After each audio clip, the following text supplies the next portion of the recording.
Evening. Before we get started, let's do the Pledge of Allegiance. If you join me.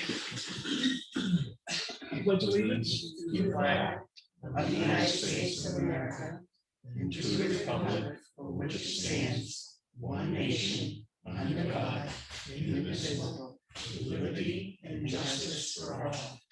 Thank you. All right.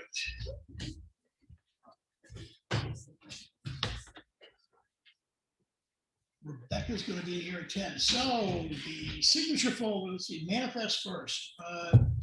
July.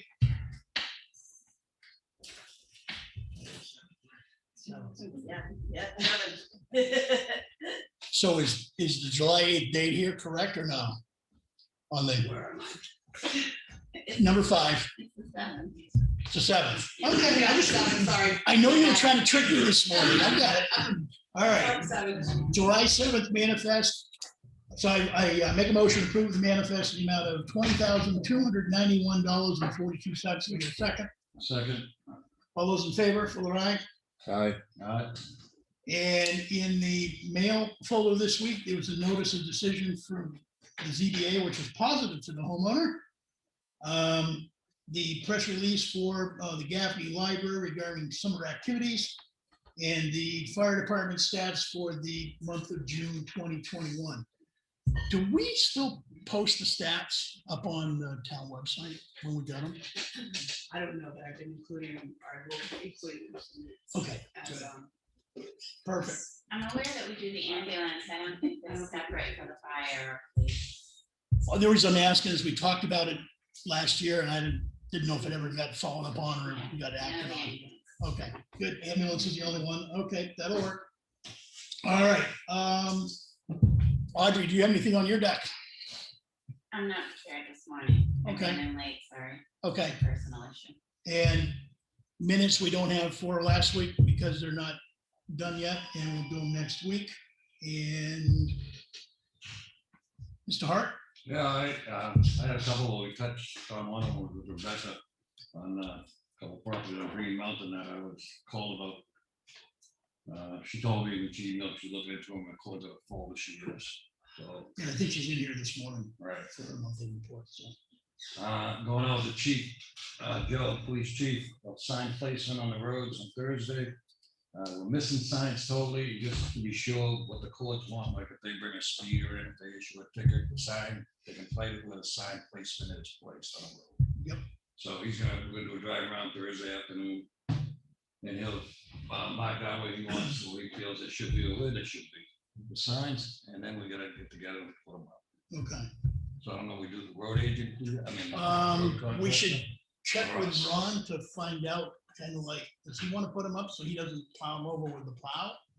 Or does he have a guideline that he wants us to use so he doesn't plow it over with the plow? Mhm, I don't want to put them up and lose them. exactly. And are the no through trucking signs going up as part of this too? Yeah, I believe so. Okay. Because I And talked, that apparently been settled also, the notion on Champion Hill, we had the incident. That is no all through trucking taken care of. incident with waste management. That's been taken care of, waste management and everybody involved. Okay. Essentially what that was, there was a no through trucking waste management issue with one of the residents up there last week. And there was a follow-up with the resident by the police department as well as with waste management by the police department to hopefully mitigate that. There should be no trucks, commercial vehicles, unless they're delivering something on Champion Hill, going on the Champion Hill Road. We are going to start enforcing that. As soon as we get some of the other signs up, we'll be enforcing in other areas of town too. Okay. And just riding the road, looking at potholes out there situation, and I've got them dry out after it's rained, it just filled with water at this point. I think we're supposed to get some more rain this week. So can we, it's supposed to be till Friday night with what I saw this morning. Can we kind of divvy up the town into thirds for Saturday or Sunday and drive them to see what needs to be done? Because I know we're gonna have, if we get 2+ inches of rain, we're gonna have washouts on the gravel roads as well as the bottom. We ought to have a list of stuff present to Ron next week for patching as well as potentially grading, spot grading. Split the town up. Yeah, let's see. Can you take Green Mountain Elm Street toward the northern part of town, up as far as Lord's Hill? Yep. Then you can get Lord's Hill kind of down south, 153. Yep. And maybe up another in Granite, but not all the way through. And I'll take the Simon Hill Monument backside of Province Lake and out into the forest and everything else. About Wilkinson Swamp. Yeah, I'll put that on my way out unless you want that one. Well, if I'm going out Nutter and Perfect. I'll just cut across there. That's good. That'll work. So speaking of driving for that, Mike, can we probably get Ron out on Concord Hill Road on Saturday morning if we get the rain that's coming? I'll give him a shout. I just talked to him and I know he's, I will take some pictures. yeah, When I come over that road in the middle of the day on Friday, we're supposed to get 2 inches of rain Thursday and Friday. And on that bend, where the house is about 2/3 of the way up before Ronnie's house, that always washes out with the heavy rain. I mean, like 6-8 inches deep washes out. And we're gonna need to do something for Saturday and Sunday for dump. all right, yeah. I'll take some pictures on Friday to let you know what it is and you can send them over. I'll give him a call to let him know to be prepared. when they need it. I'm 99% sure we're gonna have to do something Saturday up there. I figured he might have some road issues going on because of the past thing, but Yeah, we do. We'll do a survey this weekend and, that's what See I what walked we can in do. on. Yeah. okay. Tom, thank That's it. you. Lenny? Tom already touched on the potholes. Nothing's been done at the hydrant at Station 2. I guess they're tied up on Pine River. They're not on Pine River right now, and that's what I just got off the phone with Ron. Oh, okay. They're backed up on his projects. He's not gonna be there this week. He's gonna be in touch with Tom to let him know what he can do. So he has a lot of projects going on. That he's, I guess, backed up on. He didn't specify lost him. So we'll have to see what he can do. Can we ask Teresa, or can you guys take down the notifications up on the town website that that's a activity level going on out there? And when we get a new date, we'll post it. Yeah, he was on the road and I lost connection with him here, so I'm trying to get more information from him. And I know he said he was gonna contact Tom about whatever the issue is. Okay. Good. Anything else, sir? I did get a hold of Dale Smith. He's gonna look at Cemetery Road, give us a price on cleaning it, yeah, the Okay. canopy. And we already know it needs some material and grading, so I won't hop on that, but that's all I got for right now. I think we're gonna need to get Ron back out here anyway. Yeah. After this coming rain to do some stuff. So when he's in town doing stuff, we'll see if we can get that too. Yeah, I figured Lenny, we get a couple loads in there. In that, down in that area, so they're just sending them out with all the equipment. I think it's more expensive for us, correct? Yeah, when he's in town, in the area. We just need to make sure it gets added on. Right. First when he's in town. And same thing with the rock down at the fire station on 153. Anything else, sir? No, yeah, if we Okay. could get that rock out, then Randy's crew can be working on that hydrant, Figure out what's. figure out what we gotta do with that, so. Good, understand that. Okay, so let's see, we had some information this morning regarding beaver, a beaver class coming up by the Federal Highway Administration as a webinar. Thursday, July 15th, 2 to 3 p.m. We should try and be on that one. You also, in your paperwork I handed out this morning, I'm gonna quote one quote in here for building some beaver diverters. out of steel or aluminum from Cobalt Construction Management. It's creating and installing on Pine River Townhouse, Hobbs Road and Wilkinson Swamp Road if we need it. And we could ask them to address the Pine River diverter because that one apparently is, because of the way it was installed last year, is completely shifted and it's not really working as well as it should at this point. So I want to wait and have the meeting discussion until after we have our July 15th virtual to see if there's anything new.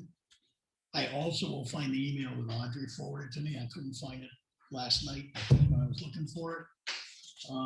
She's had some experience with an outfit that builds a different kind of diverter system. And the reason we need to be talking about beavers, unfortunately, they're not going away in this town. And last year we spent over 10 grand dealing with beavers, and it's not gonna go down. So we need to try and figure out a way to prevent them from getting into our culverts under our roads and bridges. And this is one way we're gonna have to take a look at doing it. Any questions? You said the total last year was 10 grand on It was beavers? over 10. Yeah. Well, you think about the time you get rod out and then you get the heavy equipment out, or we hire one of the loggers to come in with their logging truck and try and poke it out with a log. The entire time people are out there, it's by the hour. And we've ended up having to do it too many times over the last few years to not address it in a better way. Because I was there when they took the 4 culverts out at Snow Road, and each culvert was over half full of mud and debris. So, Mike? Yeah, well, I agree it's a problem. I mean, that's what added to the failure at Pine River Road. Having that debris in there. Has there been any consideration of reaching out to DES to see if they have any concern with doing anything in the waterway or adding anything to the culvert? Not yet. Okay, We need to do that. okay. Didn't know, I have never. No, we need to, and a lot of it, I know we end up, based on our newfound knowledge of Bailey Road with water flow capability, whatever you put in for a grate potentially reduces the water flow capability, so we gotta be conscious of that too, and so we'll take a look at it. So, but I just want to get it on the list. Beavers are now their opportunity because they're gonna be coming back early fall and starting their thing. The other thing we had on the agenda today was a discussion, and Mike, you sent an email in nominating David Garso for the position of Deputy Health Officer for the town of Effingham. And David has submitted an application, which will need signatures from the 3 of us. Any questions from the board? Nope. No, Lenny, do you have any? no. Good. I'll make a motion to appoint David Garso as a health officer deputy. Do I hear a second? Second. All in favor, vote aye. Aye. Good. You know what you got yourself into. Congratulations. And-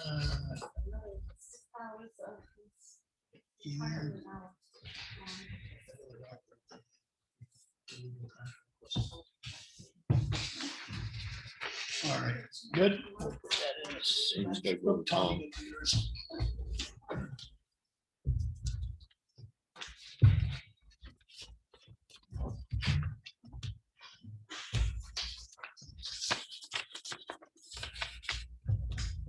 All right, next item up is, Mike, do you want to speak to the Russell Inspection Services agreement that we need to sign?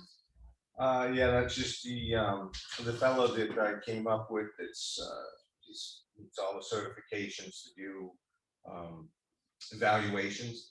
There's a separate certification by the state gives out to do evaluations on septic systems and that kind of thing. The town doesn't have any one, and we're experiencing some issues around town, as some of you know, transitory kind of folks. And we had that barrel of, stuff.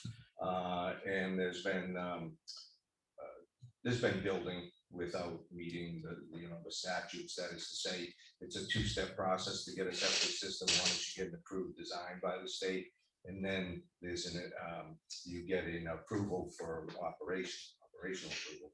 And in cases that's not even taking place. So this is the guy. He's part of the training for evaluators on that board.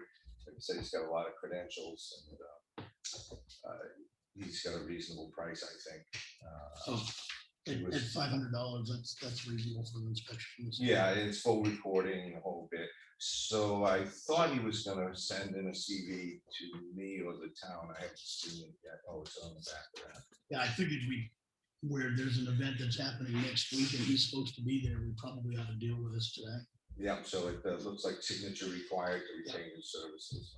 So there will be an inspection next week, which will involve septic system, locating and opening the main lids of the septic tank and the pump chamber, confirmation of all fixtures flow from the house to the treatment tank, measurement of the tank's liquid level, confirmation of water flow to the drainage absorption area, inspection of the interior walls of the septic tank and baffles if visible, location drainage area, inspection of drainage absorption area via probing or soil boring, identify areas of sewage breakout, lush vegetation and odors, video scope of the main sewer line, and detailed inspection report describing the condition on site of the septic system. So his report will give us the detail we need. He's also been involved with legal cases and been a testifier in court.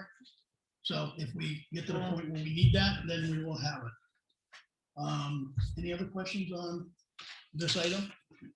Okay, I'll make a motion to approve Russell Inspection Services LLC for the particular inspection currently dated for July 14th, 2021.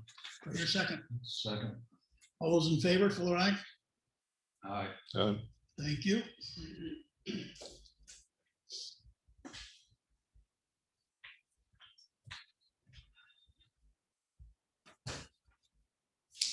Do you want a copy of that, Mike, to have in the records for the health officer, or do you want to just have Audrey email it back? I think if the town retains the records, that should be Okay, sufficient. good.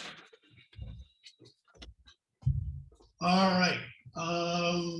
The other item that we had that is a discussion that I asked Mike to come in on this morning around the health board for the town. Would you kind of cover what has transpired as a result of reading into the law for the state? Yeah, there's new legislation that's come out, and they've changed a few of the things under the health codes. And the biggest thing that affects the town is that all towns need to have a board of health. And by statute, that's already created under RSA 128:3. And let me guess who the participants are. Well, the three of you, myself, and in very short order, Mr. Gasso. So the five of us would be the board of health. And the requirement is to meet once a year, keep minutes, and basically go through what we're looking to accomplish. Do we have any policies, procedures, ordinances we need to pull together? Because right now, the only thing we have is a septic tank ordinance from 2002, which is woefully out of date. Right, and that's gonna be the big lift, because there are a lot of things that we don't have. I have some direction from the state on where we can find templated forms, for foster care inspection, daycare inspections, things of that nature. So there's quite a bit that needs to be accomplished and put together. I think there might be forms in here. I think Lenny, once upon a time, you did like a daycare inspection, so was there forms? The daycare had the form. from They the had. state. They had, it, yeah. So there again, I think we really are starting from scratch. In that septic ordinance is out of date. So guidance from the state will be important there, because there's a lot of things to deal with septic systems that we can't really address because it's a state. That's really their function for the most. Identifying whether something is proper or not is really all we got. sort of taking a look at the process to kind of review some documents and templates and edits and things like that. Is that something we can start in August? Can you Sure. pull stuff together for that? We can do that. We'll start dealing with one of our meetings on the 1st and the 3rd and Tuesday. And then there's health ordinances that other towns have established that, I'm sure we can find something. It's tough to find something that's tailor-made to a town of our size that doesn't have building codes and stuff, that's the hurdles. Yeah, I looked at 7 or 8 of them when I was doing some Google searches around, and they're all embedded with building codes. Right. And when we don't have a building code, that makes it a little difficult to pry it apart. So, okay. Questions on that from either? Okay. The other thing we need to do is approve the paving bids that we opened up yesterday. So everybody is familiar. We had a selectmen's meeting yesterday. With the sole purpose of opening up the paving bids for Snow Road. So from Route 153 up to the top gate of the transfer station, which the area that's paved today, repaving it. So it'll involve a grind, repave. And there were 3 bidders that sent in bids. One of them was GMI Asphalt. And their bid came in at $86,603.40. R&D Paving came in at $75,581.82. And All States Materials came in at $62,208.50. We've all had a chance to read those individual bids. Were there any questions? No. Okay. Low bidder is Allstate by quite a bit. So I believe Allstate's where we end up. I agree. I agree. All right, I'll make a motion to approve Allstate Materials for the paving contract for Snow Road Bridge in the amount of $62,208.50. Do I hear a second? Second. All those in favor? Feather, aye? Aye. Okay, Chuck, can I answer that? you can. The AC asphalt and concrete is a fluctuating price. Lenny asked about it yesterday. And that's just that started in, I think, 2012. That's the monthly moving average. And I just printed the most recent, history. So you can see the fluctuation in those prices. And in speaking with Jerry over at R&D, who's going to be paving for Mr. Hanson, I had my questions on whether or not there was going to be an issue for 2 companies paving on that road. And Jerry felt it wouldn't. It's just that you might want to wait till the bridge is paved before bringing in the other contractor. But I'm sure you're going to reach out to them. Schedule something up. We'll coordinate the 2 of them so we're not jumping on each other. Okay. Anything else in the new business coming before the table? I have nothing. Also, Yeah, also. okay, well, this is gonna be a quick one. We're gonna be in the work session in short order. Rebecca's actually coming in, I believe, at 10 o'clock for her monthly report, so we'll deal with her when we get here. Public comment. Each person wanting to make a statement can make a statement. They'll have up to 5 minutes to make a statement and or ask questions. So let's open it up. Mike.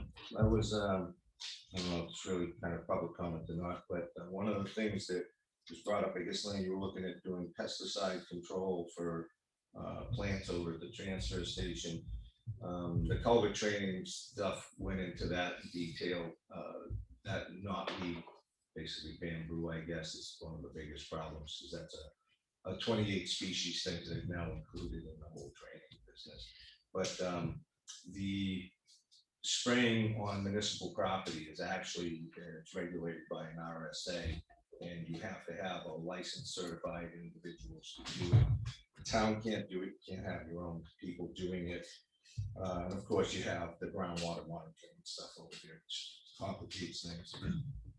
The other thing is there's some companies that were reported out of Jerry from their health officer, where this town apparently hired someone that may not have followed all the rules, and I guess these companies are popping up. So if you do hire someone, you probably want to make sure that they have a long history of credibility, because they were all over the state in the spring going on, it's causing some problems. Bees, beehives, neighbors who keep them and stuff like that. It's just an impact, just an FYI. Yeah, I started doing some research when we got into this discussion, and I actually had an appointment with Bartlett Tree Service in the first week of August. Was the earliest I could get them out here. But they are licensed to take care of that invasive weed with the state. So they'll come out and take a look at it and tell us what they would recommend. They can either spray, and if they can't spray, there's another option from a covering standpoint that's a possibility. But they need to see it first to determine what the wetland issues may or may not be. Right. Just because it came through and, I've been exposed to some of it recently. I just thought I'd share that. The other thing I was going to mention to you guys is crack sealing on High Watch. Looks like probably a lost cause. The road's getting that bad. But Townhouse Road is probably the one you want to try and save and buy more time out of. I haven't been down Bailey looking at the road. That's the only other one that I would like to suggest we need to maintain if it starts to crack. So we don't need to use another half a tank on Snow Road. No, that's patching that together, got us where we are today. Yeah, so we'll buy that one. Okay. And last item for you was, I know you had a discussion about the oil collection and your tank cost for that 500-gallon tank. One of the things we were originally looking at, midstream, was having some drums, the 55-gallon drums, because you could put all new materials, oils and whatnot in there. You can test them, and then if they are out of spec, when we have the person in here, you can blend them to bring it up to spec.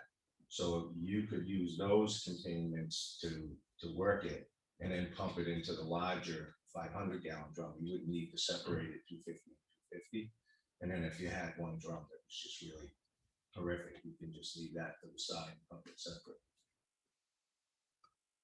That's a good alternative to take a look at. Because you have test kits now. Yeah, but yeah, the test kits that we didn't know about, that we now know about, we can actually use if we suspect something. Right, well, that's, you fill up a few drums, Yeah. test them, Test they're good, pump them in. If you got one that's a little out, you can blend it between two drums. You just use a diesel fuel pump, 12-volt thing. So based on what he described, you're familiar with kind of what this. Yeah, I saw the picture. Okay. All right. Yeah, we're actually going to talk about that in the work session. So good timing. So all for me. All right, good. Anybody else? Linda. Once again, I'm asking about the cemetery, the road going up there. We just covered that. Has it been graded? No, not yet. We're not pulling the contractor away from their other work. We're waiting till they're scheduling us in And town. I asked why when Hobbs Road was done, why that wasn't included. I don't have the answer to that question. No, it never has been. I'm guessing that's, as far as I've been around for the last 2 to 3 years driving that road, I've never seen it graded, so I don't think it was on their radar as a regular road that we've done in the past. But it's gonna be, it's being added. Isn't the grader in town? I'm not aware that it's in town right now. Well, the person who usually runs the grader lives in town, so I don't know how you would. We don't, pulling anyone off. we're not pulling people out on one-offs, Linda. When we On pull the them out, line. we're scheduling them for days at a time on all the roads because it's more cost effective for the town. When we pull them out as a Can you one-off, tell it actually me costs us more When money. it will be done? Pardon me? Can you tell me when it would be done? Not yet, but I'm willing to bet if you attend next week's meeting or listen to it, you'll have a better idea because we're going to do a drive around on Saturday morning after the supposed large rain that's coming Thursday and Friday. And the three of us are going to be driving the roads and we'll be talking about not only patching the pavement, but also spot grading around town. So we're probably going to have to do something within the next few weeks because of that big rain. Okay. Anything else? Just a couple of comments. Stupid question, really. Mr. David Garso, yes, sir. Down south, we, out in towns around where I live, we put signs up wherever there was a border with another town that said speed limit this on all roads except where posted. To save money on signs. So, I don't know if you guys, So last summer, early fall, we did a selectmen's meeting drive around. We spent 4.5 hours going on every road in town.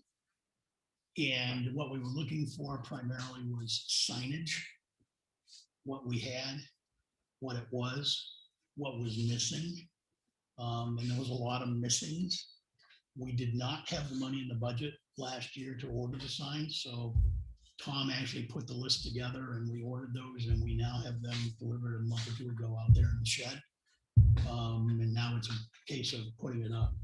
The other thing we did in about that same time frame was adopt the no through trucking ordinance. Because even though we had a couple of postings around town, nobody that we could talk to knew that we ever had a written ordinance on that. So we just created a new updated ordinance. And there are either 8 or 9 roads on that ordinance. I would say over half of them are roads that are going into Ossipee. And if you go into the Ossipee side, they already have the sign on there and that says no through trucking. So we just need to sign our side from that. So it's being looked at. And it's actually got something in process to start it. It's not a complete solution, but we're getting there. all right, and the other thing was pretty much a no-brainer. Have we contacted Fish and Game about getting some trappers in for these beavers? We actually have a guy that works for Fishing Game and the state, Mike Stevens. And we've had Mike for a couple of years now. And he actually, when the beavers start doing their things, he comes in. He's also under contract with the Province Lake Association to do the inlets and the outlets for Province Lake. But he keeps a pretty good monitoring on it. The problem is it's when the beavers start, they can in 3 or 4 days do a hell of a job. We ran into that last year on Townhouse Road, where a 3-foot culvert was at the top, getting ready to come up over the road, and they built the whole thing in like less than a week. So it's one of those things where we've got to come up with a different capability to keep the culvert open and keep them out of the culvert. If you go up on Pine River Road, you see one of the things we tried last year based on some feedback and input from this trapper. It was building a wedge out of steel and basically allowing the water to flow in. And what it would allow us also to do when the beaver built up on the outside of that wedge, it would be fairly easy for a backhoe to go down the side of it and take out the dam. The key thing is it would prevent the mud and the sticks from being built inside the culvert, which is our big problem. Because even when we try and punch them with logs, it's not a good solution and it doesn't work all the way. And Snow Road's probably the best example of that because we plunged that each year for the last 2 to 3 years. And when those culverts came out, I mean, literally they were half full. And that's why the water was as high as it was on the upper side of that. So I'm open to any other discussions on that as far as possibilities. Audrey and I spent a lot of time doing research from work Audrey had done with a guy out of the Midwest that actually has a company that just builds these. Excuse me, he's in Vermont, and Oh, okay, yeah, one of the things about him is he's a wildlife biologist by original career, so I guess he thinks like a beaver, kind of like Caddyshack. yeah, and his containers are the ones that set out ahead of the culvert and feed in through a culvert. Part of the issue, and Mike, and I'd already thought about it, but Mike kind of reiterated it this morning. If we decide to look at something along that where we're actually putting that into that wetland, we're gonna have to get hold of DES and find out about permitting for that.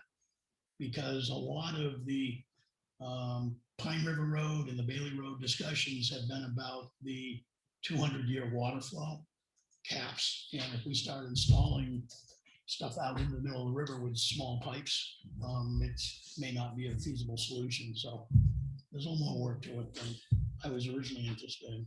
The reason I asked is because oftentimes can be an excellent, a win-win for both sides. You can get trappers into areas they don't normally go into and know that they're not going to run into problems. And you can get, some of these troublemakers out of the way.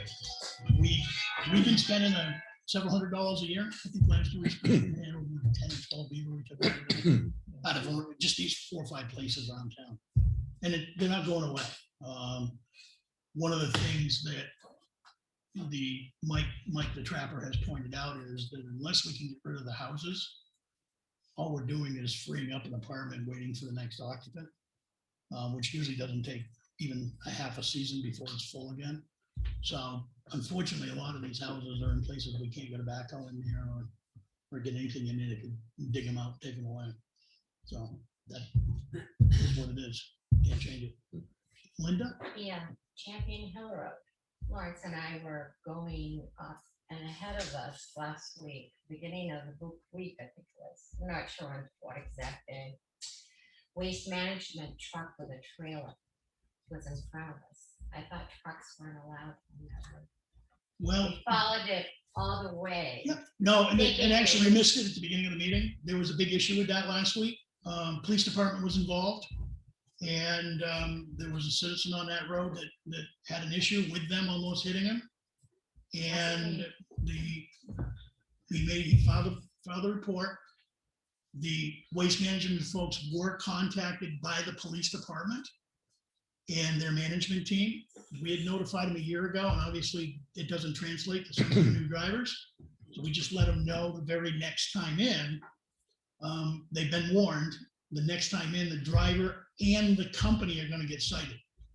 And driver could be one thing, but when you start talking the company figures, you start talking thousands of dollars in fines. Oh, thought it was going to the transfer station, but it kept going right down through. I don't know where it could have been going, but It was the transfer station. He'd been up early in the morning, about 7:30. Well, what day was it? it was like, Lawrence, do you remember? Was it Wednesday? Tuesday or Wednesday? Yeah, but Wednesday was the day this all happened, so. Well, it Wednesday morning. didn't go up to the transfer station by the house. It kept going straight down through. Okay, he was up there at about 7 Yeah. on Wednesday morning because he went by my house. Yeah, So he had gone up and was coming, he's been up and back on Wednesday morning. Don't know where he went from there. But we're getting that, they've been talked to on that. The police department is going to start enforcing that as they see it. With the signage we've just talked about, we're going to be signing more roads. Hunter's Bridge Road's going to be another one that's going to be signed. So we're going to get rid of the logging trucks and the other stuff on that road because of the maintenance costs. It costs us to continually keep that road alive. So, and 7 more or 8 more in town. So, any other questions, comments on the bridge affair? I mean, the go through trucking affairs. Okay. Just to touch on Dave's thing about the beavers and the trappers.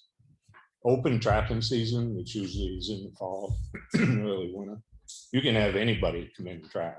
Right. But out of season, the trapper has to hold a special state Right. license. And usually fishing you can game. get a hold of those guys through fishing game. Yeah, well, most towns around here had one guy right on call. We do. We get Speed him on dial. speed dial. Yeah. And when we found out he does all the trapping in Carroll County and in part of Belknap County for the state, for the fishing game, it's like, yep, okay. So creds are there. So, and he does a good job. So, okay. Anything else that you can think of? Public comment anymore? Good, we'll close public comment. Okay, we will start into a work session, which will get us into first thing, details around our transfer station ordinance. I gave you copies of the stuff this morning. This is gonna be a work session from this spot out. If anybody wants to do word editing, they can stick around. Thanks for the warning. Let's go to transfer station. the minutes. Yep, that's good.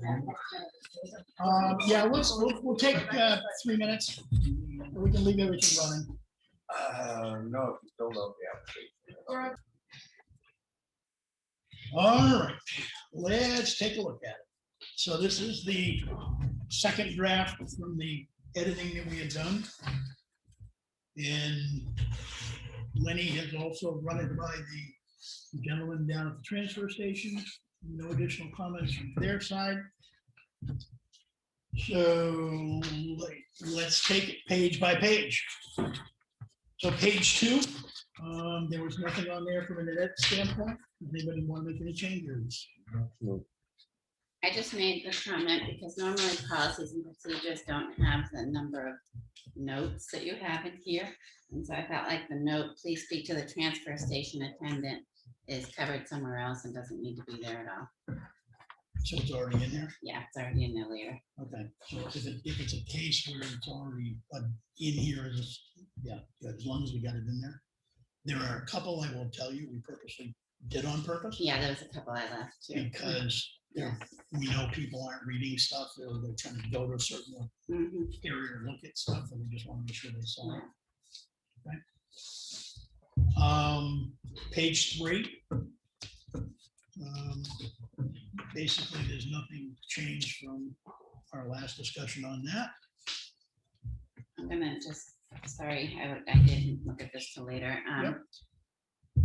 I don't know if you already had the discussion. We've had several people come in lately and say, you know, why is it only $1? Why don't you spend 5 or 10? And that's what surrounding towns do. So I don't know if you guys thought about raising it, the price at all, from $1. Tried a few years ago. Yeah. My vote was, if you're not gonna raise it above $1, give them out for free.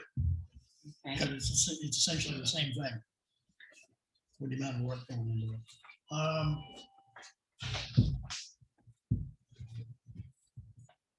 We could actually run a few numbers from a budget season standpoint. And take a look Look at at it it if next we year. did something. But I wouldn't want to do, as part of that discussion, I would want to basically do the call around to the town, all the towns that surround us. And find out what their particular permit fees are. yeah, So that we're below or equal to the. yeah, lower end of the Wakefield's scale. 5 and several others Yeah, are 10. Yeah, I did it 3 years ago, I think, when we talked about raising the fees.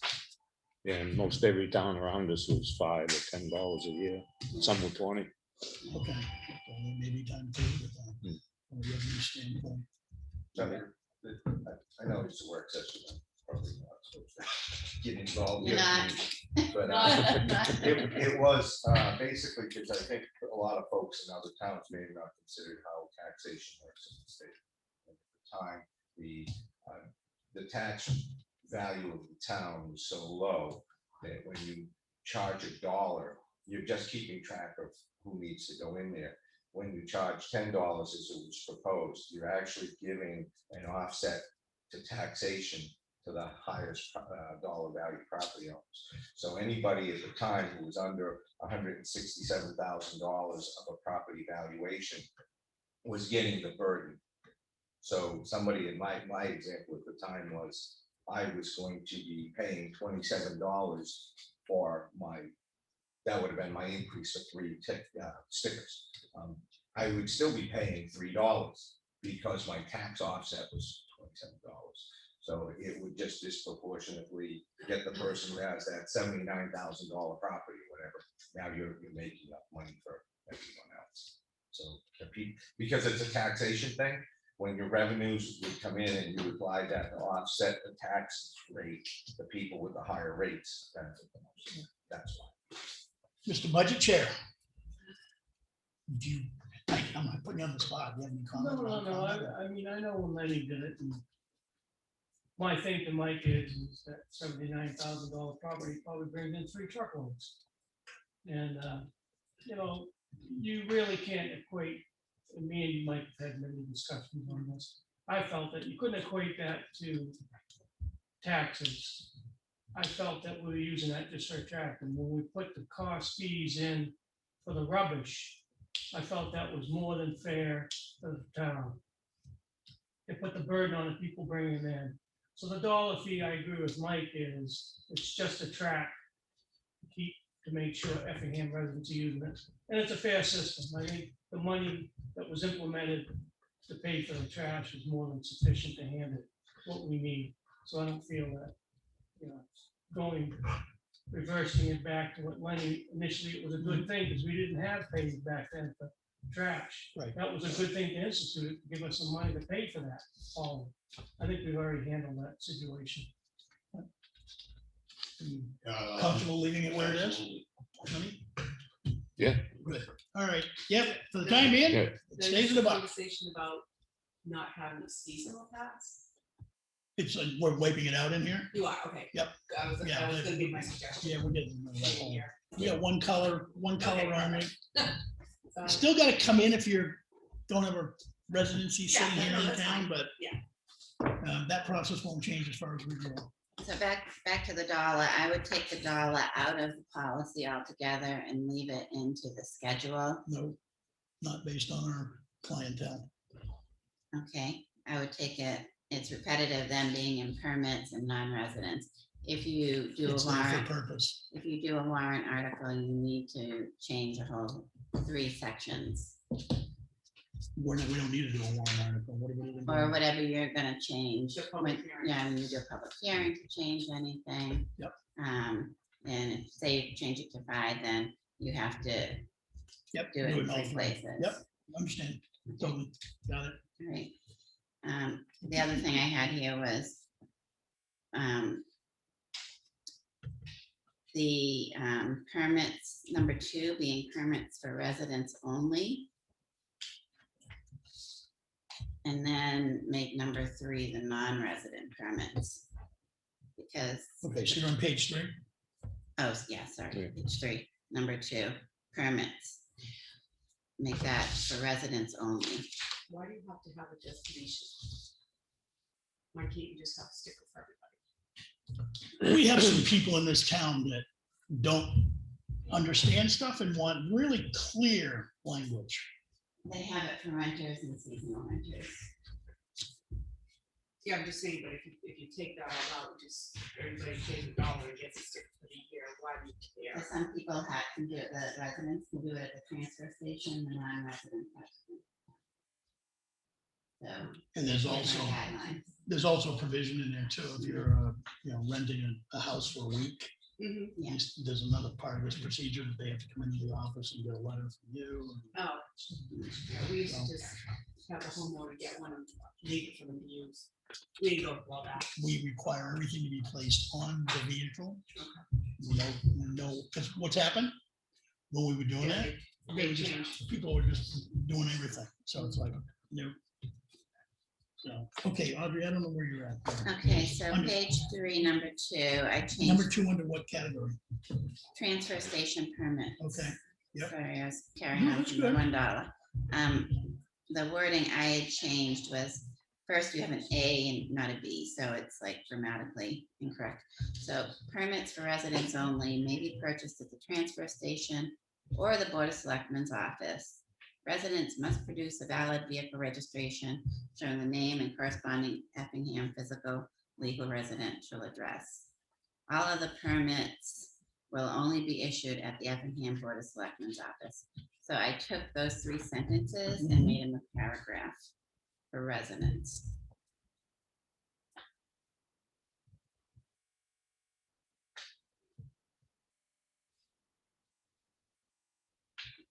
So the residents can go to Yeah. the transfer station or the Board of Selectmen's office. Well, people don't understand what the resident term is. That's part of the problem. People will drive in from Massachusetts and say, well, I'm a resident because I pay taxes. So We that's, get that now. yep, but we haven't gotten it since we did this. So Well, you're when gonna leave number 3 as non-resident, Yeah, so this describes, I don't think I've taken anything out. just a different formatting. Yeah, the resident has to provide a vehicle registration corresponding to the Effingham address, that defines Okay. resident. So it cleans it up and shortens it up. Yeah, it just makes it into one paragraph. Because it's just looks, Okay, you know. And got then- it. Then I'd make number 3 be non-resident, Okay, and at the end of that one, I would put with the following conditions, because then you have your A, B, C, D. okay, that adds clarity. All right. Anything else on that one? Page 3? No, All right, page 4. This is where we're taking out the different color sticker capability. yay. The primary reason we're doing that is we used to have it limited within a time frame, but because of COVID last year, we had people up here from Yeah, the living in time there, frame was living in that, their yeah, not a camp, so good it's like, thing. we've just proven that, yeah, based on the real world, it's not as important or feasible. Okay. And seasonal short term is covered in there. Or weekly rental. So 4, I don't have any more on 4. I would take out the last sentence. Do you want the town to provide or the attendants to have tools to remove the stickers? Yes, There's no liability if a windshield gets scratched or someone cuts their finger or, we're doing it, not them. They won't let them use the tool. No, I'm okay, with you. yeah, okay. Because I actually, when I asked like what's going on with this one, it was basically if somebody wants it removed, they will do the removing, not the vehicle owner. All right. So, So we're gonna have we're gonna have the attendants remove the stickers? yeah, because if somebody asks, I want to buy a new sticker, how do I get the one on the window off? They'll offer to remove it. Aren't they Yeah, But, pretty, but I will tell you, the number of times they do that, put the count on one hand. Because some windshields actually have a coating they put on them now, on the inside, because of all the electronic stuff in there. Yep. You start scraping that, if they damage that windshield, then you're buying a windshield. aren't they pretty easy peels? You know, I'm They just are. saying, I see what you're saying, have the attendant do it. No, but I forgot what you just, I hadn't thought about it. Yeah, they don't peel up their head. No, they peel up pretty easily. Leaves the choppy on the. Yeah, it's on the window. Yeah, I can, okay, yeah, we can. Sticker comes off. Um, Which, where is that in The there? last sentence of number 4, also, comma. Okay, let's take that right out. And we just need to let the guys transfer. station know.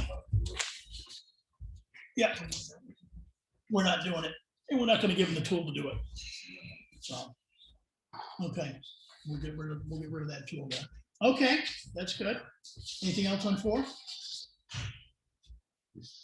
We added in the please note there, and with a civil tone of voice. Yep. Yeah, we have to continually remind people. Yeah. Yep. Rebecca, we're gonna cover one more page here and then we'll do an interim and we'll put you on. Page 5. Oh, on page 4, still on my copy, on number 5, I would take out the and, the resident or taxpayer. As a resident is a taxpayer, or they have a lease, I would just take out the and or the or, you don't want and or. Resident or taxpayer. If you use the word or, the taxpayer is someone who's here seasonally. Mhm. Which is true, if they change their car and they want to get a ticket, so they have to come and get a new one. So if I am a taxpayer and seasonally in the middle of summer, I get, so I think I So would. taxpayer is the wrong word, should be seasonal. Well, the taxpayer covers the people who have seasonal properties compared to someone who. They don't rents understand or- that. They don't understand that. So if We they need- come and rent for a week, they don't understand they're not a taxpayer. that I'm thinking of the person that owns the property up here, that lives in Massachusetts, buys a new vehicle in February, and they have to peel off the sticker. Yeah, We need to be able to cover that very clearly in here. yeah. Um, So if you leave or taxpayer, Okay. it's just the and I recommend. Yeah. Okay. Got it. Got it. Word edit done. Perfect. It says the old permit has to be turned in. I know, that's, Yeah. I mean, you trade a vehicle, most people just leave. No. we have the list, so we can look up if they've We already never had one. used, yeah, but we never, in the days when this was put in, we didn't have, this was on the front end of the whole numbering thing. We didn't have the numbered capability to go back and verify that they'd already had something because we didn't tie it in. Hmm. Yeah, you're right. We don't need that anymore. I wanted to look back too.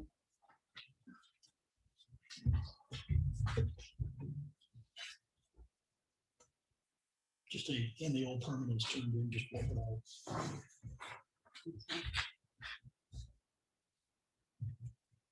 Okay. 5.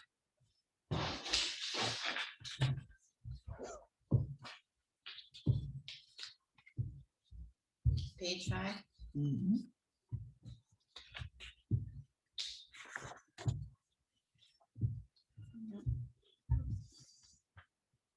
And I've gone in and verified the Lakes Region information that's in there and the contact info.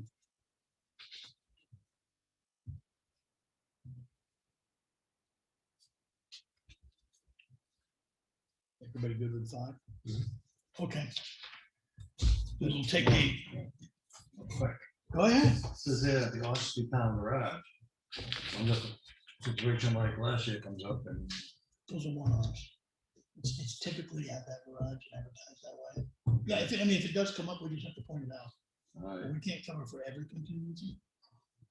At least this one, if somebody looks it up, they know where they should be going most of the time. So. Anything else in that one, Bob? nope. Lenny? No. Sandra? No. Good. All right. Interim break. Rebecca, Yes, sir. welcome. Thank you. Thank. Come up to the table? Well, people were complaining they can't hear the audience very well. So Oh. can we take a break for minutes and. Chair. Yeah. Thank you for the level of detail in this update. Lenny we were talking this morning. Do you normally, when you send out that email, send it out to like everybody on the planning board as well? I haven't done it at the same time. This is the first time I've done it at the same time, but yes, it's always going to everyone on the planning board. Okay. So I thought to eliminate the number of steps I have to take, that would be my monthly report When you list. do that, just put everybody on one email. No sense doing 2 emails. Right, so that's what it was. It used to be I emailed the 3 of you, and it started off with everyone in the office, and we finally reduced it to just Audrey. And I actually send Dave the list in an Excel so he can pull out the permits and not look at all the other stuff I'm doing. Okay. And then I would do a separate one and send it to everyone on the planning board. And in the past, I had been sending digital copies of the permits to you guys every week. And then once a month, when I did the planning board update, I would append all the permits for that month. So I'm just trying to streamline it. And if we can figure out where I could dump the permits digitally myself, then we can stop emailing them around. You know. And we can do that when you're here Tuesdays, so we'll connect you. Okay, Yeah. so the idea is that rather than emailing the digital permits around, we would have one repository that everyone who wanted to look at them could access them. But it would need to be something that could be accessed remotely, because the planning board obviously, wants to be able to look at it in advance of their meeting. So, okay. Tom, any questions? Lenny? No, it was just brought up at the planning board meeting last week that, they didn't have your report Well, if they're gonna meet I on the says, first day of the month, they're not Well, gonna I get the told him, report. I says, it's only the first of the month. Yeah. Give the girl a break. Yeah, exactly. Thank you. I says, well, Yeah. we'll have it Tuesday. Yeah, So, yeah. Well, and but I I said, I'll mean, bring it up, make sure that sometimes it I've gets to the pushed planning board. to get it in to the, when the day falls on a different time, I've pushed to get it out in advance of the planning board meeting, even though it's way out before you guys are gonna meet. But I mean, there's just only so much jiggling and juggling you're gonna do, one's gonna do. So, Monthly's not. Yeah. It works. um, RVs. RVs, yeah, I sent out 6 letters. I've gotten 1 response, not from a troublesome one, but one that I picked up, Douglas. And she came in and got a permit, and we'll work our way through that. Her granddaughter's in the RV, so they've got a 150-day permit. They've actually got an operative permit for an ADU, which is what her granddaughter was going to move into, but building supplies are so expensive. So I said, well, let's do it this way. We will give you a 150-day permit. In the fall, we'll add 1 more year, as we can do, to your ADU permit. And since we have an active building permit with a design septic system, you can get a 1-year temporary occupancy for the RV. And I said, and that puts you on a timeline. By the fall of 2022, you either have to have that house built far enough that someone can be conceivably moving in, or the kids have to move into the house with you, one or the other. So that's cutting a little slack. I know during COVID, a lot of housing issues out there. And since they did have a full state approved septic design and ADU building permit, I figured we'd do it this way and give them the amount of time we needed. And they've got 100 acres. It's not like we're causing any problems. The other 5, I haven't heard anything back yet. Okay. In this list, was this as a result of going through all the permits that we had in the past? but No, didn't have that today, was, or- as of the 1st of July, I was gonna ask Dave to do a sort for me and see if he could pull a list of, sort of every RV that's ever been permitted, because he said he thought he could do that. That would give us a working list of all the ones that we know have permits or have had permits in the past. And we could start at either end. We could start with the ones that have always gotten permits, but somehow haven't managed to remember to do it this year. Or we could start by driving around and looking for ones that aren't on the list. It's a big job. I mean, there are a lot of them out there. Not counting the ones that are so far back in the woods that, do we really want to open up that can of worms? So, Yeah, there's some pockets where driving by might be worth it with a list. right, exactly. Well, we generate the list, then you guys can have a copy of the list. And, once he generates a list, it should show up if it has this year's permit in it, in which case you can just line through it. I assume he can ship it over to me in Excel somehow, and I can add notes to it and then share it around. So we'll do something like that. Okay. It was too long, Clough Road. I haven't seen anybody there all year this year. I sent them letters. You haven't seen anybody there? No action at all. No, so I used my form letter. I mean, again, I'm trying to streamline stuff a little bit, and writing a personalized note for every single infraction is getting pretty labor intensive with all the stuff we're trying to do. So I didn't tailor it to, are you going to be using your RV this year? But all it's going to do is cost them a stamp or an email to get back to me and say, we're not using it this year, in which case they're fine. Check it off, it's not being used. No activity at all. Yeah, but I mean, again, Because it's just 1st of July too. right, exactly. I think they're just beginning to break out. So, yeah, so I did all the ones that I'd noted and that you guys had all pointed out to me, and it was really only half a dozen that, that were sort of at the top of the list. I mean, the ones you've done over on, well, Snow and, Oh, yeah, oh, good, and then the ones down at the foot of Randy's driveway. There were a couple others. The other one there is Danielle DeGay. She already had a permit. So some of the ones that they didn't have a driveway permit, I've got that now, so. Yeah, well, yeah, Okay. doing it. I see the cabin in the wetlands item we've had for a year or two now is making a little progress. A year or two, I think it's more than that. I think the first thing was. Did I recollect? I haven't been here now. Yeah, yes, we're making progress. Three-way, four-way conversations with their attorney, our attorney, their realtor, their buyer. And it looks like where we are now, and Marina Enos, the widow, really wants to get it off her back. She never liked the place anyway, sidebar. So it looks like the most efficient way, and I've consulted with Matt on this, the most efficient way is to let the sale go through. And we have requested a signed statement from the buyer that they will proceed with resolving the violation. And everyone has said, oh, yes, we're going to do that. I have yet to see anything, but the closing is scheduled for August. So We just spell out what claiming that violation means, other than just, yes, I'll take care of it. well, yeah, I've spelled out, I've spelled out what's Okay. required. I Okay. mean, the problem is it's not easy, Mhm. because technically it's not allowed to be there, and technically they can't do anything without a special use permit.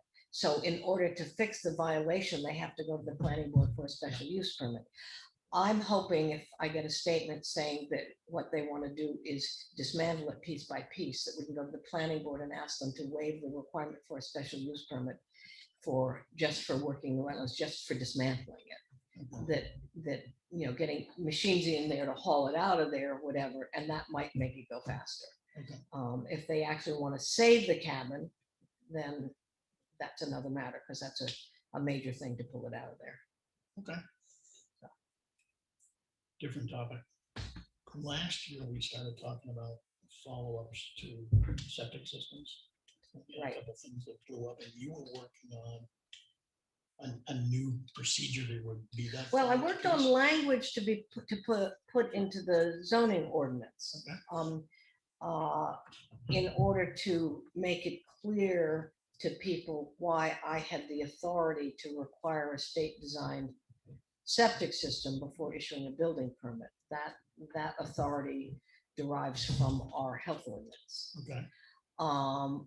But we didn't come up with a procedure, and one of the difficulties is that the responsibility actually does lie with the health officer, according to our health ordinance.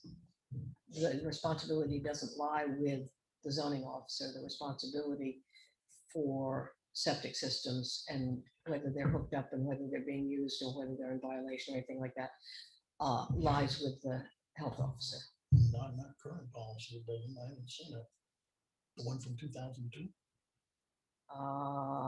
The one that's on our website, Yeah, from 2002. yeah, I remember seeing that in there. I'll look at it. okay, that's what I remember Okay, I'll look at it seeing. again. Okay, All right. Yeah, I don't remember seeing that when I was going over it. yeah, so, I mean, I'll go back and look, but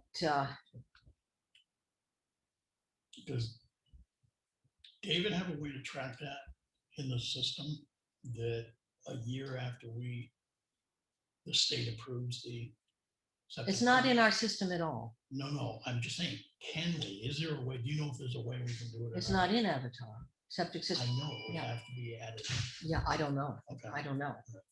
Because it doesn't, I mean, I honestly don't know where it would be tracked Okay. unless there's a new tracking system set up for it. Okay. Because I don't think I once asked Gwen if I could track something in the Avatar, and she said no, that didn't have the capacity to add that. I don't remember what it was. It wasn't septics. It was ADUs or something like that. Something specific that I wanted to break out. Okay. Are you aware of any processing software that towns and cities are using? Okay. No. Too many. Not too many? There's not too many out there. Okay. Did you have experience with it in your past life? I've used Avatar and Vision. Okay. Tamworth was using Vision, and I switched to Avatar. Yeah, I know. And Sandwich, I can switch. Did it switch when you were there? Yeah, I You had switched it. Avatar switched when I was in Tamworth. Yeah. To Avatar. Yeah, and I don't know what Sandwich is using. I think they're using somebody else. There's Patriot, I can't remember. I just know that, and then I think BMSI has a new. because my family Assessment owns land in Sandwich as well, so I deal with those folks coming out. So, I think a larger question might be, what other communities might be doing for tracking septic stuff. But when this first came up, I put it out on PlanLink asking for feedback.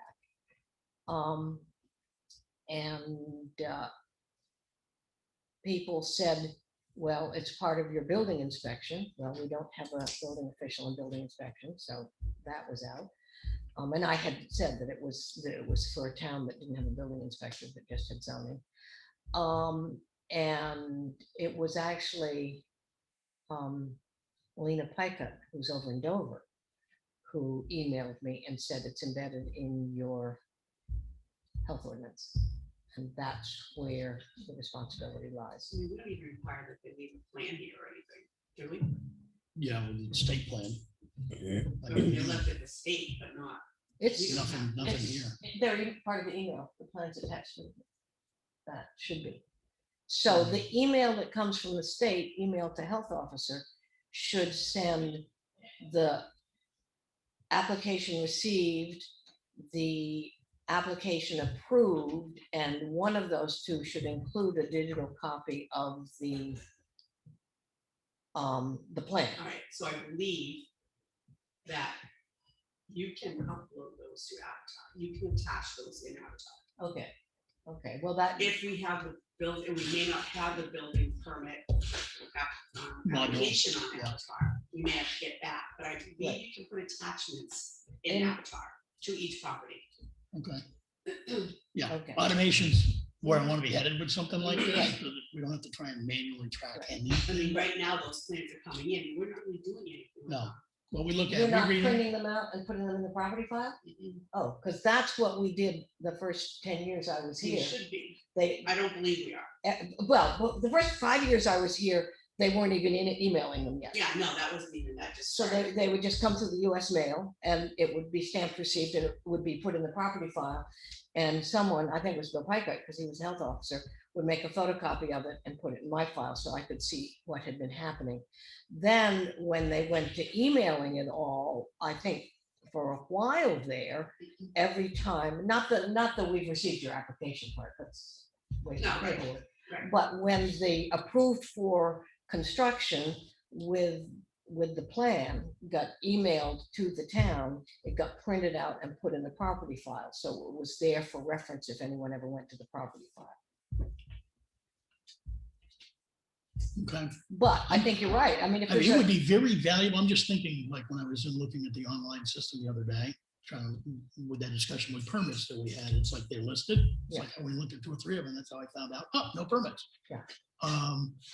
If there was an approved design by the state, and we had that letter somehow capability to be uploaded into Avatar, so anybody that's looking at a property on that online system, they could see that there was an approved design there. right, I think there would be value to that, right. but we need to do some homework to figure out what's possible. Well, and then we need, obviously need to bring Dave into the discussion because it's an add-on to Avatar and it's putting him on the health officer email because it means that he's gonna have to be We don't, doing the. I don't worry about process yet. I Okay. just want to know what capability is Okay. first.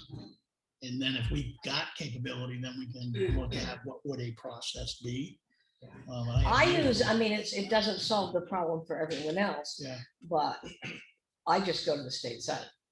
When I get a building permit application and they put a little number on the line there, I just go to the DES query site and verify that they actually do have a design, because I can't count on And I anymore actually whether think it's that's what's been happening. been printed out and put in the file, because we changed staff so much Yeah. and the methodologies changed. And I could also, in the months I was working from home, I could do that without going to look in the property file and see if there was in fact a septic design or an approval for construction letter there. The gap is, and I will say this, I think the gap is between the approval for operation, approval for construction and approval for operations. And that's the process gap. Because, much as we want to get everything automated and into the right places and even in the property files or whatever, the gap is that we require a state approved septic design to issue a building permit. And we do not have anything beyond that in terms of inspections, because it's a zoning permit. So we've got this health ordinance thing that requires the state approved septic system in order for me to issue a building permit, which is actually technically in our town, a zoning permit. And after that, we're done. I'm done. I don't go back and check unless it's a ZBA thing that has said, verify after the fact that they've actually built it where we said they could take it down and build it up again.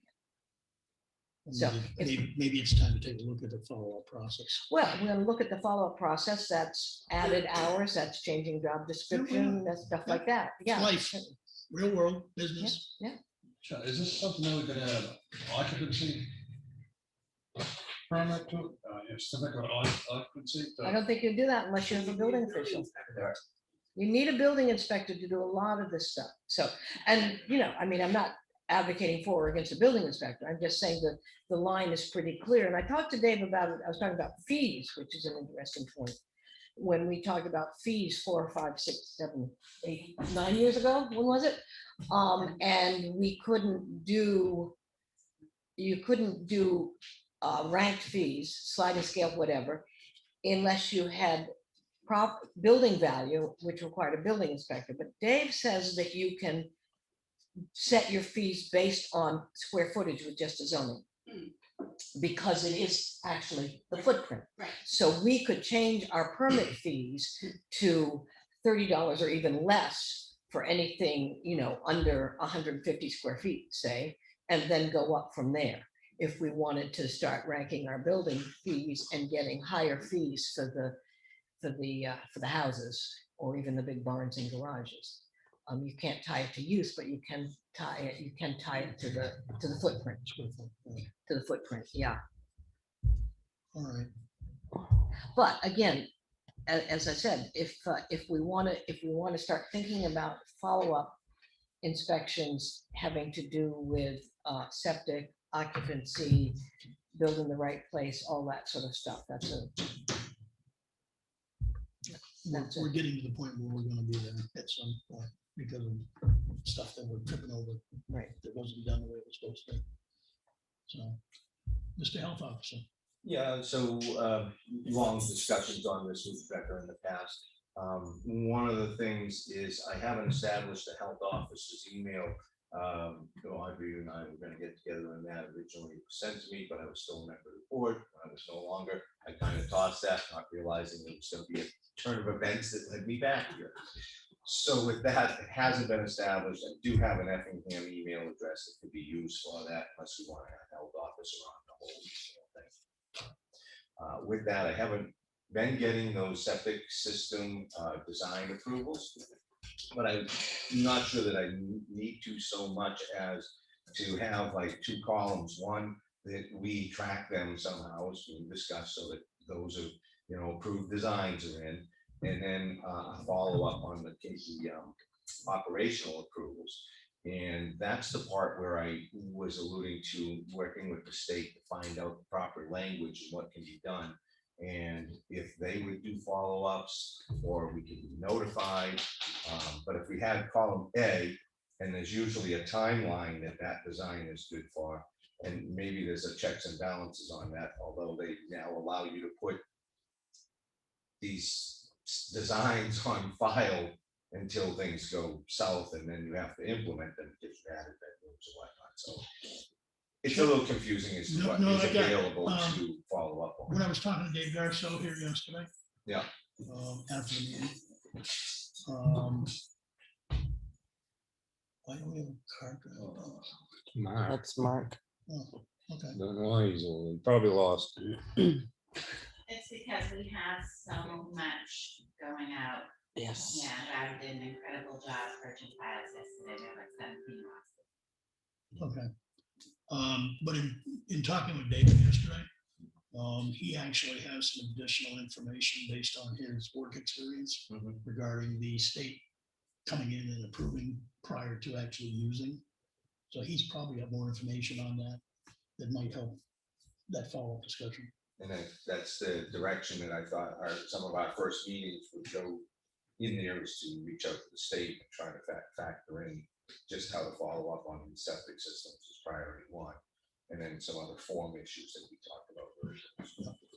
Okay. I'd advocate for the health officer at Effingham NH unless you're raising your hand and saying you want to be health officer in perpetuity. No, That way, I agree with you. okay, that way it can move from, just as mine is zoning officer, that way it can move from whoever's responsible. It also means that any of us can be added to the distribution of it if it's necessary, and it won't be people reading your email. Excuse me, I just resent you the password. Thank you. So is it set up as health officer? It is, Okay, yeah. I thought it was. Okay. All right, good. Okay, those were the things I had on my list this morning. Do you have anything on your list? The only other thing on my list was the junkyard list. Mhm. We've got a couple that are still on there that I'm hopeful we'll be able to clear out of there, but there are at least two. And I'm concerned about how we have decided as a town that we are going to move forward with at least two of the properties that are owned by older folks who have been collecting junk on their property for a long time, probably since before zoning. And whether they are just, unable to say no to a good bargain, or whether they're eking out a bit of a support system to their social security by acquiring stuff and stripping it and selling it again. It is something that they've been doing a long time, and they do not have the finances or the wherewithal to do the cleanup that we envision as ideal for a clean community. And so I'm just wondering what we as a town want to do to help these folks. I've gotten some of the information about where RV carcasses could be recycled and how we might do that. But I will just say, thinking of, and this is truly a sidebar, but thinking about the issue in front of us with Boyle's Market, and the fact that we have a transnational corporation in violation that is wending its way through our ZBA, and we're standing back and sort of hands off on it in terms of violation, other than the cease and desist. And we've got a couple of older residents of the town that have been here a long, long, long time that are struggling with their junk, scrap, and all that, and trying to make a living, and we're cracking down on them. And it seems a little bit like we haven't got our eye on the ball. Sermon over. Okay, so I understand. One's dealing with junk, and the other's dealing with a zoning issue with that whole thing. And I know there's more information behind that whole zoning issue than has come out in all the meetings so far. well, I guess I could ask So you as it- bosses, so they've been in violation since since March, when they were told that they needed to get a special exception and site plan approval to do the work. And they've gone ahead and put the tanks in. And we issued a cease and desist to stop, and they fenced it.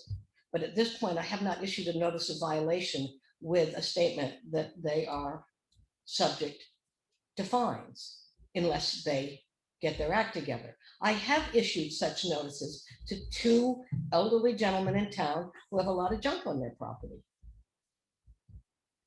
Doesn't seem like grapefruits and peaches to me. Seems like that we are pretty easy issuing the violations to people that don't have a huge corporate power behind them. And I just, and maybe I'm just a little bit, So there were numerous people here in this town that watched them dig that hole, do all that work over a 2 to 3 week period of time. And then when you brought it to the attention of literally at the 90% completion thing, and we said, stop it. I want to revisit the whole process because I don't think the process worked from the beginning.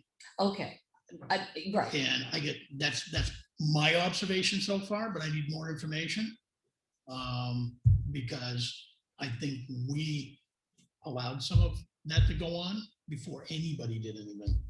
Well, we told them not to, and they went ahead and did it anyway. But was that all, was that the complete statement, or was it, no, you can't, but if you do, you're subject to your own responsibility in the event you don't get it, you got to remove it. Yeah, that was pretty Okay. much it. So from that standpoint, they were given the latitude to go do what they did. I think if push comes to shove, there's going to be some, because of the way we handled it, I think it's some issues. Yeah. It could be on either side. So Okay. Anyway, what do we want to do with our can you, mature junk collectors in town that truly do not have the financial wherewithal or the physical ability to clean up their property? And I don't think taking it to court. which addresses are they, you know? We're talking about 72 High Watch Road and 75 Ryfield Road, Okay. those 2. And I did call, last time we had a meeting, I did call North Country Recycling. They will deliver a dumpster, and I think if I remember, it was $295 for 2 weeks. And the guy said, depending on $295 for 30 days. And he says, depending on the amount of junk they put in it and the weight, usually it'll pay for itself. And is that for all kinds of junk, or are they the ones that The do metal. our RV stuff? Just metal, Just metal, right? but does it include the aluminum tops of, Whatever they can fit in it. okay, I mean, if it's an aluminum, it's a metal. Yeah. They just need to be able to get the metal. right, Nothing else. yeah. I mean, if they pack it in, small pieces and, this Dave stuff Van they cut up. Tassel was under the impression that the aluminum from campers wouldn't be included in one of those. That it's a Well, he never singled anything out. He just said Okay. whatever they can fit in there. Metal, not, right. Scrap wood and stuff. And he said usually, when they come and pick it up and they weigh it, he says usually it pays for itself. the Yeah, first that's trip. that's what Rickers over in Tamworth does. Yeah. I mean, they come and go, but you've got these folks, what they're doing is they're picking through their stuff and they're getting a truckload and they're taking it over to Ricker and selling it to Ricker, and Ricker's putting it in the load there until he has a full load and then he's selling it. And I don't know how much we could eliminate. I think that the straight metal, they're continuing to move forward on. I think the other stuff is more the problems. Tires, for instance, I mean, we could consider having, I don't know how much it costs us to dispose of tires at the transfer station. Expensive. But we could consider offering offering a helping hand, not to just to these guys, but all around town. We could have a tire moratorium day. I don't think that'll fly. Okay. Like it to, but I don't think it'll fly. The guy on Rayfield Road, he's got a bunch of tires. And he wanted to bring him to the transfer station.